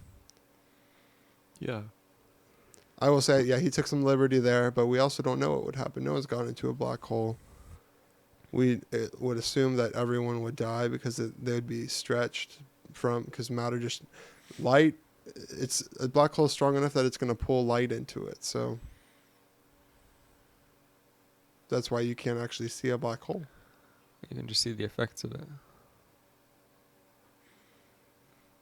You saw that picture of the the reflecting part, yeah. Yeah, from the center. That's crazy that you can do that. If they were able to get something like that through all the stars. Must have taken a while to get there. A lot of things that it leaves a lot of questions on. I do think that that's one of those main things that is influenced by movies themselves, even outside of Nolan stuff. If you look back in history, well, you always had plays, those type of things where they're to develop stories. Even you look back at ancient Greeks who developed stories about, like, their creation of things. If it, like, well, you look at the Iliad or the Odyssey, those type of things that were developed, like these stories that they would go from place to place and they would share them, and it was to define a understanding about it. Almost, they would use them to describe archetypes of humans. They clearly were they would explain some piece of a human to the extreme. It's like the hero complex, and then how they'll go through troubles, and then in the end they can still win, and then you get the princess and all these things where it's like these classic standards that are clearly fictitious, like fictional, but they still, like, we all can relate to them enough that we still read it today. We can look at those and we're like, yeah, I'm not going to go fight some monster in the sea that's going to swallow up ships, but most likely, I don't know. There's some big fish out there. Or there's someone who really wants to do that. Yeah. But you can see how you can relate to some trials or problems that they would go to enough that they kept those books from then. The Bible's related to enough people for 2,000 years that it's been maintained from. Well, that's the Bible then, and then you have all the transcripts and all the stuff from before that too, which it leaves these questions that they've had impacts on people for some reason, clearly. Leaves that thought for all these things, historians and what people will document about times.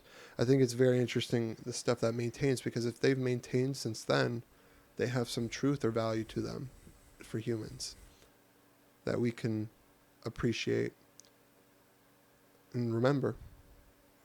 And maybe that's kind of like what some of this is. We're seeing the newest form of that in movies that has only been kind of going for the past 100 years. That we're just revolutionizing and combining a bunch of different things. We had music, we had chants, we had all these, we had stories, we had plays, we had dramas.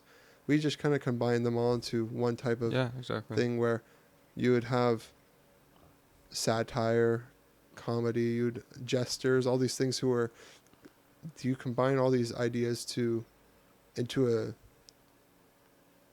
into a genre of art that everyone can relate to in different ways because they hit at so many different things. You can watch a comedy and you can laugh at it. You can watch a drama and relate to the characters and understand them. You can watch an action movie and feel like you're involved or have your heart racing and you could see everything happening and you could see often there's also a greater desire for a change in a character through those type of movies. They're usually dealing with revenge or dealing with grief, those type of things and they recognize that they reach an own conclusion about themselves that they're not going to feel complete going through that. And I feel like these ones are doing the same thing, but they're more introspective. It causes you to ask questions about yourself and ask other questions about humans and how people would react to things. I don't know. I feel like that's the biggest influence or the thing that causes people to enjoy movies. It's the fact of what it will cause and influence people to feel and see and think, because that's the whole intention of a lot of them. Should we talk about referencing to action movies? Sure.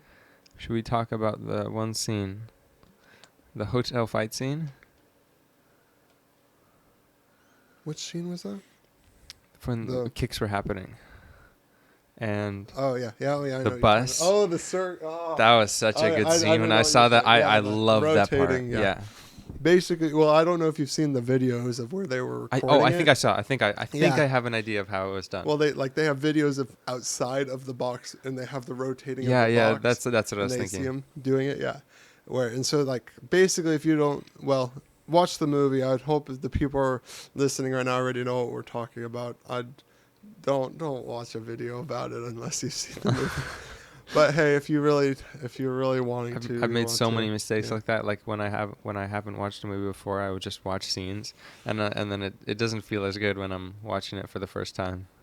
So, watch the movie first. Appreciate them, yeah.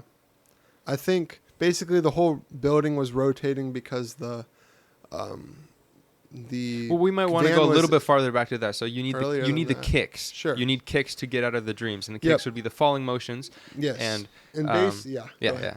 Okay, so the first kick for the first stage of the dream was a bus. The bus would fall into the water, and that's what would the bus would fall, and when it would impact with the water would be the moment. Trying to figure out how the bus got back onto land, or was that? That was before. That was before it. The bus wasn't supposed to end up on the land. The bus hitting the water is the kick that wakes them up from that dream. The falling motion. Yeah. The falling motion. But the water was the bus that was when the bus was falling backwards into the water. That wasn't the scene that was making them spin. The scene where they were. It was before that. It was before the water. Mm-hmm. It was where they were where there was a whole car chase scene, and then he fell off a bridge or fell off the side and started rolling down the hill, and so the dream, everything inside the next level dream was the hallway that the guy was in was starting to spin around, and there was an intense fight scene where you had the subconscious agents of Fisher's mind attacking what was his name? Arthur, yeah. And so the building's tilting and they're both like, it was such a good cinematic scene. Yeah. Cinematography of that scene was amazing. So you can just imagine there's a hotel room and it's spinning and everyone's just running on the walls and fighting each other. It was more it was a hallway too. Hallway, yes. Yeah. Hallway. Yeah. Where you just see them and they're fighting, and then they'll fall into onto the ceiling and hit each other there. Then they'll fall into the side of the wall, and then they'll hit each other there. Yeah, it was good. It was good. It was even how all of that incorporates with other things. Now you want to hear a true question? What leaves? So I heard someone say this: if the bus was falling, causing there to be no gravity in in the second dream Mm-hmm. where they're all floating, why don't they have no gravity in the third one? That's an interesting thing. And I've usually like maybe it cancels. Like I've always kind of I'm like, is there a balance where in the first one they're falling with gravity, the second one they have no gravity, and the third one they have gravity? Is there this balance where without with I feel like there is some explanation. I also I think feel that I feel like he I also feel like didn't really he wouldn't miss that. He wouldn't miss that step. or I he don't just feel like also Christopher Nolan maybe would he do was just that. like I don't really want to deal with having to have another Really? third with I don't know. I don't know. I feel like personally, I feel like he Yeah. like Oh, the he way probably that the has whole a thing was reason. constructed. Yeah. I feel like Yeah. he wouldn't just like overlook that just based on So how what would everything be else was. how would it be? Ah. Well, the third one was on the snowy mountains, Yeah. right? Yeah. Yeah. So there's no gravity, and you could tell that was affected because of the shaking, and the Yeah. shaking was happening because was it because of the bombs? I think that was before the bombs. Do you think that maybe the ones that are not directly interfering, like the gravity, it only interfered with that one. So But in the first dream they were falling. So in the second one, they were impacted by the fact that they're in the air. And in the second one, because there's but no impact of anything, they're just normal. only remember when he was blowing up the elevator? Yeah. So that scene that affected that one because they could feel the ground shaking, and that caused the avalanche. But so the second one affected the third, and the first one affected the second, but the first one didn't affect the third, No. which is really interesting. Well, if I didn't say it right, because I would have the thought where if the first one has gravity and they're falling, they're in the air and they're still moving, but when you're falling, I don't know if you've heard it. When you're falling, you're in 0G. Yes. Yeah, so you're in 0G in your vehicle. So basically, if they're in 0G, If you're standing still, you're 1. Yeah. G. Yes. Yeah. Yes. So Yeah.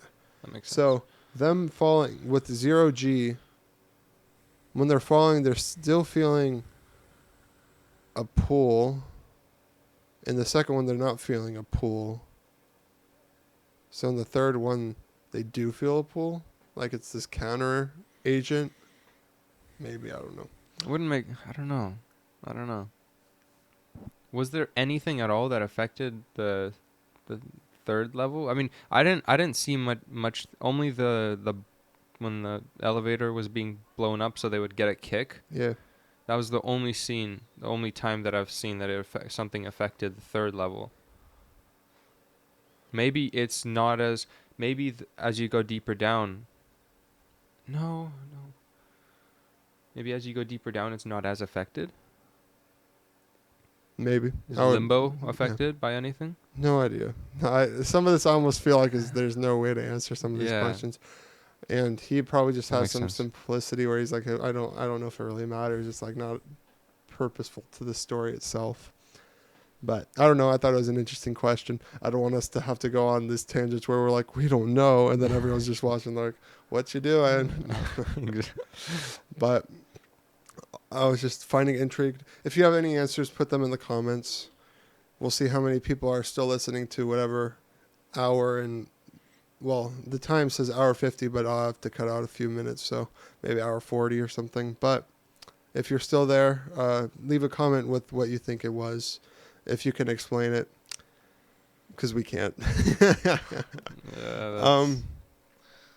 Basic. Oh no, I wasn't saying anything. No.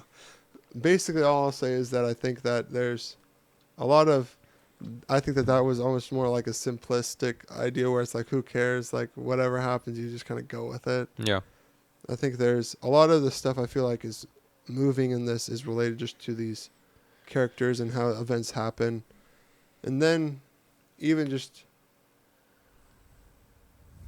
Even in the end, there's like they bring a piece, and then clearly Cobb gets into the house and not into he gets into the United States and sees his kids not in a dream state, because that was a big thing.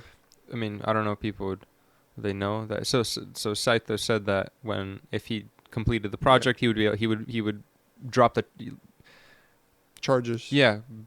of murder on Maul. He would not drop the charges, but he would He would make it reach so out so to the a charges person so the who- charges would be dropped, and so he Yeah. can so you would be able to see his kids again, and so he did. They finished. I really liked Fisher's character, even though he was meant to be like the. Usually when you have a team that goes against someone, they're the bad guy. Mm-hmm. In this sense, it seemed like he wasn't the bad guy at all. I kind of felt bad for him. Well, he clearly Felt like an innocent felt- kid, honestly. Yeah, he felt also kind of like people were against him. The whole thought about with what was going on with his dad, where he felt like his dad was like, I'm disappointed, and then he dies. I'm like, yeah, you're disappointed in that would me. be, oh man. And then it's like, I don't, even if, let's say they created the idea that the thought was, I'm disappointed that you were trying to be like me. And I'm like, I think in any context, I doubt that, I would hope that that wasn't what his dad would have said. Like that because and I realized that afterwards, because I was thinking the dream when he went into that safe at the third stage, that wasn't real life. That was just the dream, or the thought that they were planting. So that kind of messed with me, because that would have been really sad if the dad was saying he was disappointed in him. And that's why I don't even think that that's what it was in the first place. But I think you saw that move from him having this understanding that his father wasn't disappointed. And that's all he wanted. He wanted the approval of his dad, Mm-hmm. which is still also rather human, I would imagine. So, I imagine it is human. I think it's interesting because you see, and that is the resolution of a lot of these characters. You see Cobb's resolution was the acceptance that, the big acceptance I felt like he had was the moment he was like, Maul, I gotta let you go. Like my subconscious view of you is pales in comparison to the real thing. And I'm doing you almost a disservice by everyone seeing you for this person. And you're not whom I married. You're the version that I've tried to keep, and I haven't done you any good by not allowing you to be yourself, if that makes sense. Like there was that feeling where he truly, he's like, I truly don't think this was him reaching a peace. He's like, you're far better in my memory than in my subconscious. The thing that I'm bringing along is not who I keep trying to have come with me in my mind, Mm-hmm. and not let go of, isn't the real you, and isn't like the real you used to. You were so much better, and that was his peace. Yeah, And that was what he needed to reach to get there. there was that one, even though it's a relatively small scene, he when his subconscious version of her was saying that, like, you said that you promised that we'll live together and grow that we'll grow up together. Mm-hmm. And then he said that we did grow up together, and it shows the flashbacks of them like being old in the limbo. Yeah. So that also, I feel like, gave him a lot of feels like like it gave him peace over that. Yeah. Especially because she saw herself as Maul, Was she but she's she wasn't alive, so she was just a subconscious It's projection. not, yeah, it's his projection. Exactly. And projection of her. she had feeling. I don't know if she had feelings, but she was some kind of identity. The time. What? So what emotions or what form of Maul did he give her? Because what emotions did he give? He gave her the feelings of almost resentment or anger, like, why did you leave me? Sure. She kind of stabbed him, so. And that's not even the Maul that died, who died jumping.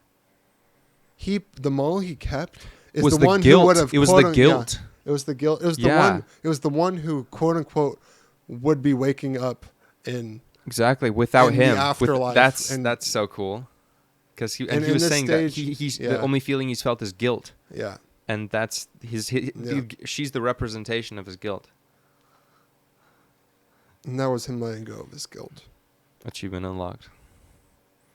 We just Interesting. learned something new.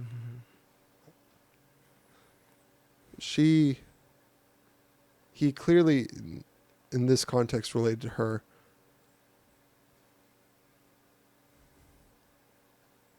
She was the personified form of his guilt towards her. Mm-hmm. He had that for himself. And they were able to portray that. Rather than him having to show it, she showed it for him. Because that was a piece of his brain, his mind. Huh. And I will point out, I do wonder in some of these contexts, do people reach their own conclusions? And I think he's okay with that. But especially during the last scene, I don't want to say it, but people. we'll end the podcast with it. So. Exactly.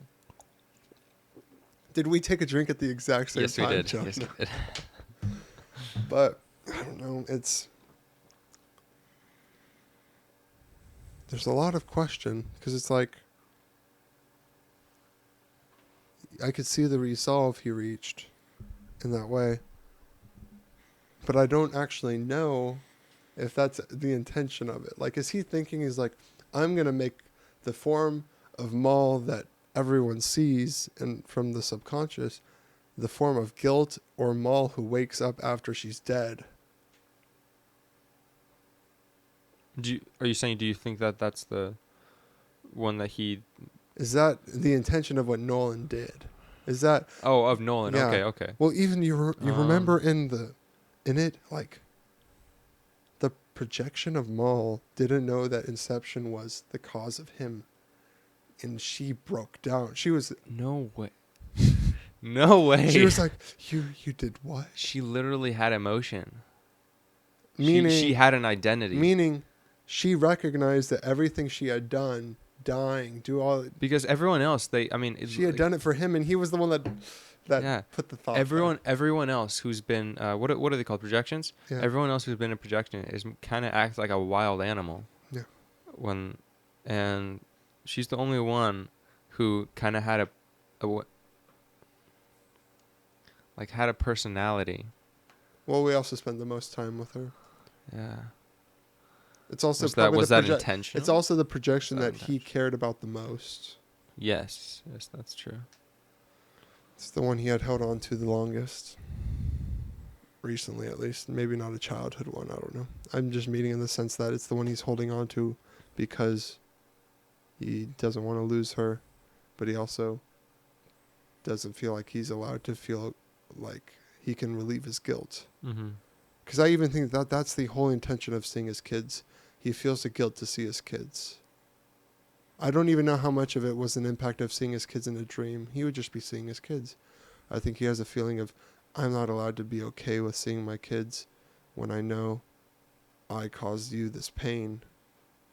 I'm the reason that you left them.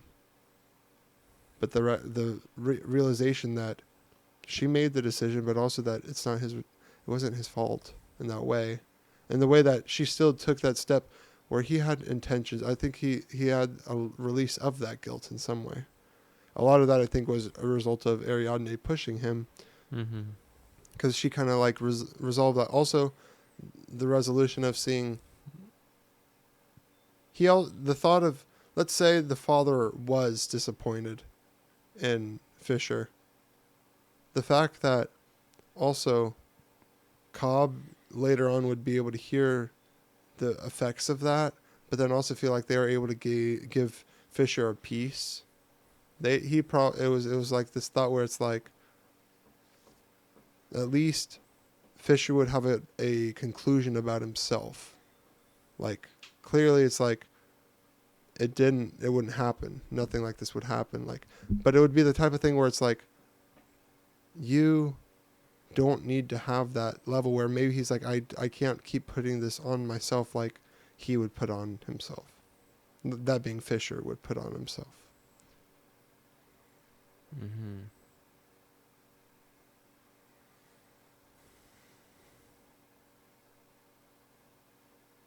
One thing that I was thinking about was the kids. Mm-hmm. When because he would never see his kids in the dream, and then because when he was in limbo, Maul called his kids, and then he turned away because he Yeah. didn't want to look at them. Did that have any significance? Him turning away? Well, like, no, I mean, like, would something happen if he did? I don't No, think I so. think it was a level of guilt that he didn't feel Yeah, like he yeah. deserved to look at them. Mhm. Because he was always saying, "Oh, I want to see them in real life," but I don't really feel like that's quote unquote that big of a thing. I think the bigger thing to him was that he didn't feel like he deserved to see them, and then the resolution in the very end was the way they looked at him, and he's like, "I, it's okay," which is a weird resolution because he does recognize that there's a level of guilt, but he also recognizes she made the decision, but Yeah. the fact that he also was freeing her and he tried to, and he talked with her about that, where she was kind of broken, where she just sat and she's like, he's in the back when he's like, I'll stay with you, and he's in the back, and then he makes it clear what happened, everything, and it's like, Maul, you're not, Mm. I I was the one that did it, but you didn't, the way that you resent me right now is not how you would feel. You'd just feel bad. Like the you'd like the way that he was even meaning it. I would even imagine the way he was saying like Maul would feel like Maul would be much better than my projection of her. Maul probably would have even responded better where she's like, take care of our kids for me. It's like it wouldn't have been the type of thing where it's like, how dare you do this to me? Where it's like, I didn't know. It like there wasn't even an innocence with her. Like she wasn't aware that she was not in a dream. She thought Mhm. she was. That there was that level of innocence where she wanted to free him too, and she went to extreme lengths for that. But which I would say would be probably too far. But it leaves that question of I don't really know if there is a right or wrong in that case. And maybe that's the nuance of this whole thing that you can talk about and it leaves you in thought because you don't know. And maybe that also leaves that question of if he does feel he's not deserving, or if he does have a level of guilt, would he just stay in the dream and live in this fake reality? But why would he live in that fake reality if he didn't want to stay with Maul? Did he stay in a dream, Joe? When did he stay in a dream? Did he stay in the dream in the very end? Well, do we want to elaborate on that? Basically, As if like yeah. at At the the end there. very end of the movie, they all land. He gets through customs, and then he goes to see his kids at their old house, and they turn around, and he spins his top, and he sees them turn around, and then before it stops spinning, he runs to give them a hug. And that's where he kind of switched and didn't even care if it was Yeah, reality or not, because yeah, he always would check if it was real, and yeah. that time he didn't. And But then we see a little tiny wobble, and then the and the movie screen turns cuts. black. Yeah, the movie cuts. So you're left thinking, You're left thinking, did is he? he left in a dream or? But why would he go to those lengths if it wasn't real? And the thing is that, I mean, people could say stuff like, yeah, it was just like in a dream, it would spin forever, right? But I never saw it like wobble in a dream. Thing it would spin steadily True. in the same place. True. So it gives you It's still left with question, though. gives you that like 70% assurance that he's. But let's say he feels guilty for Maul, and his way of reaching a resolution is not finding peace in real life, but living in a dream. Would he care? Or would he have not I even feel like he spun the would top? because I mean, when he was in limbo, he couldn't live like he said he couldn't live like that. True, he did. He also So, probably would spin the top if he was in a dream, I would think. and Because he knows he's in a dream. he wouldn't spin a top. I don't think if he was in a dream, why would he need to spin the top? Because he would Yeah. know it's all fake. Yeah. One this is kind of backtracking, but for Arthur's, what is it called? What are the things called? Totem, Totems. Yes. the How does his work? chess, Do you think the dice. dice? How do you I think he would roll it, and it always would be it's weighted, on so it? it'd always be one number, and it would be any other number. I think when it's in a dream. Yeah, but I think that because he said that he couldn't live in a dream, or that he couldn't stand being like that. Yeah.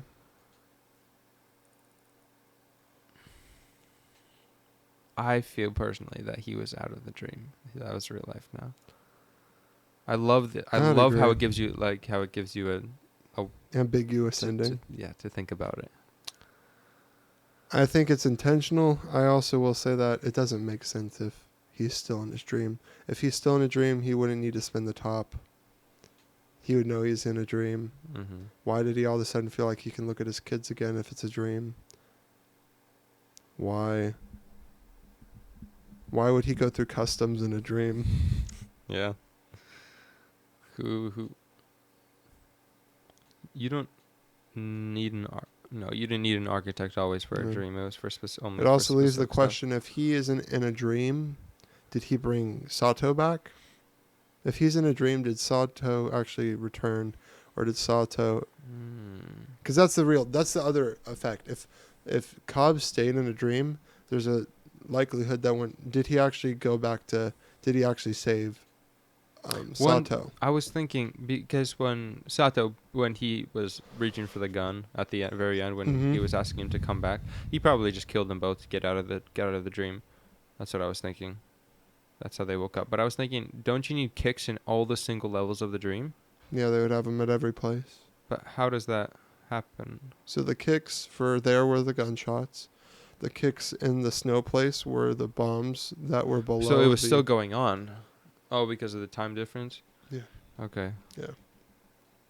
Interesting.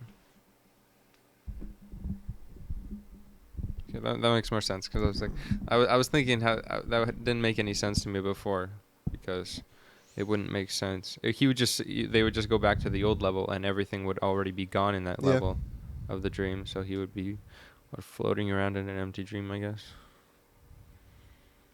I don't know. Did he have a kick in that dream? In the world, in his world? What do you mean? What was Ariadne's kick? In limbo? She jumped off the building. Oh, so he could have done that. Hmm? I'm thinking if he was in that dream, because didn't he go into a step deeper, or did he? Yeah, stay? Was that? I thought so. But wasn't he already in limbo? I think limbo is not a general place, though, so it would be different for everyone. I think Sato was in limbo. I think they were. The world. Maybe that also means that he wasn't in limbo. But they both wound up on the shore, and on all the other dreams they didn't. True. I don't know. Well, he said find him. Mm-hmm. So maybe he was in that world somewhere else. Yeah, that's what I was thinking. Then I was thinking, how did he end up on the beach? Like, how did he just wake up on the thing as if he's entering another limbo? That's what I was.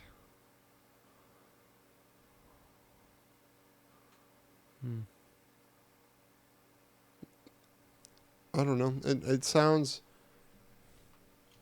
If I go to the very end, maybe he'll say something, but in some sense, I'm also kind of like, some resolution. Maybe it was a different dream, maybe it wasn't, but I feel like it's a lot of the things. It's better to not know it. Yeah. And one person that's told me that they watched it. I think it was a few weeks ago. They said they didn't like it. They didn't like the ending. because because of the indecision. And I don't know. That's just I'm very in favor of that ending. See, so they say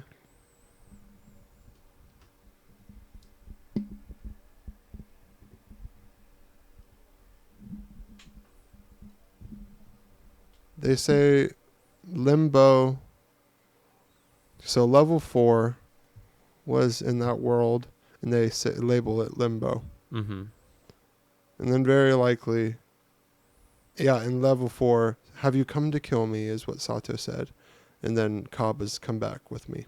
Mm. So that would mean that it is in the same world. It didn't say it was like level 5. So somehow maybe he just went around the coast to another place where Sato was. Yeah. I'm not going to ask any questions.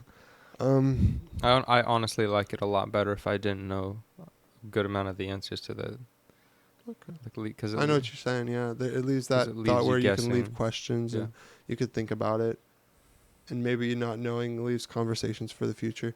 I don't know how enjoyable it's been in our conversation if we just are like, I don't know, and then they're just like, you know what? If you have questions and you're actually still listening, or if you've thought about these questions, answer them in the comments because I'd like to know, and then maybe you'll be more involved in our responses too. We kind of got off the subject, but it's. Yeah. I mean, it was fun. I'm more I feel meaning like we for did the it times good. that we were like, I don't know, and we're just kind of like going about it.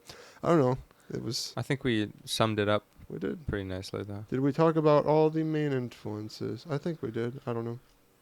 Felt like it. All the major questions that came to mind for me were answered. Any deep moral questions that we're now left thought pondering?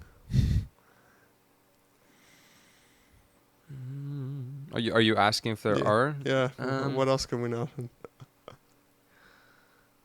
I'm out of ideas. Oh. I could think of something. Okay, I would need some time. All right. I don't know if our viewers would want to sit here and watch me think. Well, I could say something and I'll see how you respond to it, and then you could think about we could relate it to it too. But because there are the questions of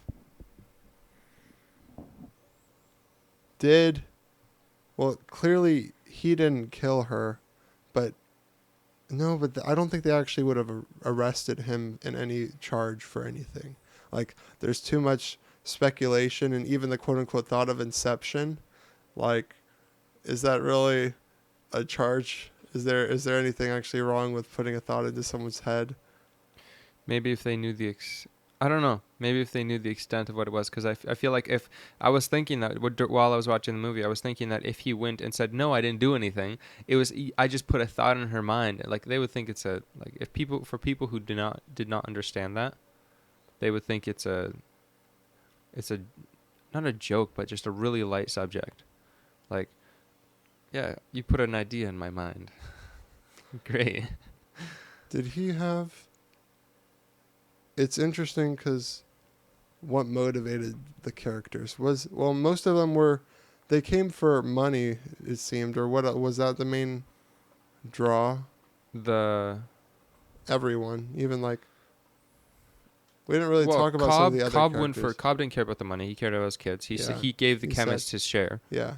He said that he would give. The chemist probably came for money and maybe some experimentation, fulfillment. Yeah, he wanted to feel fulfilled in his studies. Okay. Wanted to test out his new sedatives. Sure. I feel like Ariadne. Well, she came back. I feel like maybe somewhat I feel like somewhat she wanted money, but at the same time she was so intrigued of the that you could do that kind of stuff, that you could, I don't know, architect dreams. That I don't know if she would just do it for the money. Sure. Do you recognize? I recognize an implication of if Cobb stayed in a dream, everything we saw on the plane, every ending, every person, we don't know if they actually made it back. You recognize if Cobb is still dreaming, he's still in the real world alive. So if he didn't actually succeed and everything was dream based, then he'll wake up and would he be woken up in real life if he, like, did everyone else actually make it out, or was that all dream related that, oh, they say they escaped if he's in a dream? Because in the dream What do is, you mean? if he spun the top Yeah. and he was in a dream, then that would mean every single scene from the time he woke up was a dream too. The plane was a dream. Customs was a dream. If the plane Yeah. was a dream, we don't actually know what happened in real life. There would be Yeah. implications that, Everything would be left so unfinished. yeah, which it would leave those questions that it. I feel like that would be What way happened? too many questions. At that point, it's way too many questions. It's just so like many? that's. I don't know. I feel like that's you. If he was still in a dream, Yeah. then all that stuff. I don't. Not that it has no relevance, but it's like it was for no use, for no point. And now you're left with just. Ugh, I don't like that. If he was still in a dream, that would upset me. I don't think That he ending was. would upset me. Yeah, I don't think he was. Oh no, I thought it was just kind of funny because I think there'd be implications there. I don't know, but I think I think we've talked about the brunt of it. I think we've done like 2 hours and 18 minutes. So hey, we're was just good. short of the movie itself. That's So good. well, that's how long this is. I actually don't know how much it will be edited, but at this point, it looks like the camera never turned off. So you knew what happened in the You remember when we talked about that? You already knew that it didn't happen again. We didn't. Now we know. Yeah, right. Because if We had. if we had said that in the future there would be no video if the camera turned off again and the camera was off, then you know that the camera turned off at some point. Now I understand what you were saying, because I still was somewhat confused, and now I finally got it for some reason. It maybe made sense in the future. Exactly. I just recognized. I'm like, oh, that means there will be video. Lucky me editing. Well, it'll be fun. It's been fun. Thank you, Joe. Some point we'll probably do Interstellar. We'll talk about that one. It'll be a little darker. It'll be fun. And I want to thank darker everyone. in like a deeper emotional sense, not like a Darker in the sad, yeah sense. that kind of sense. Well, I think it's more moving. That's what I've always felt. I enjoyed this. If you have any comments or questions, put them down in the comments. Leave a like, subscribe.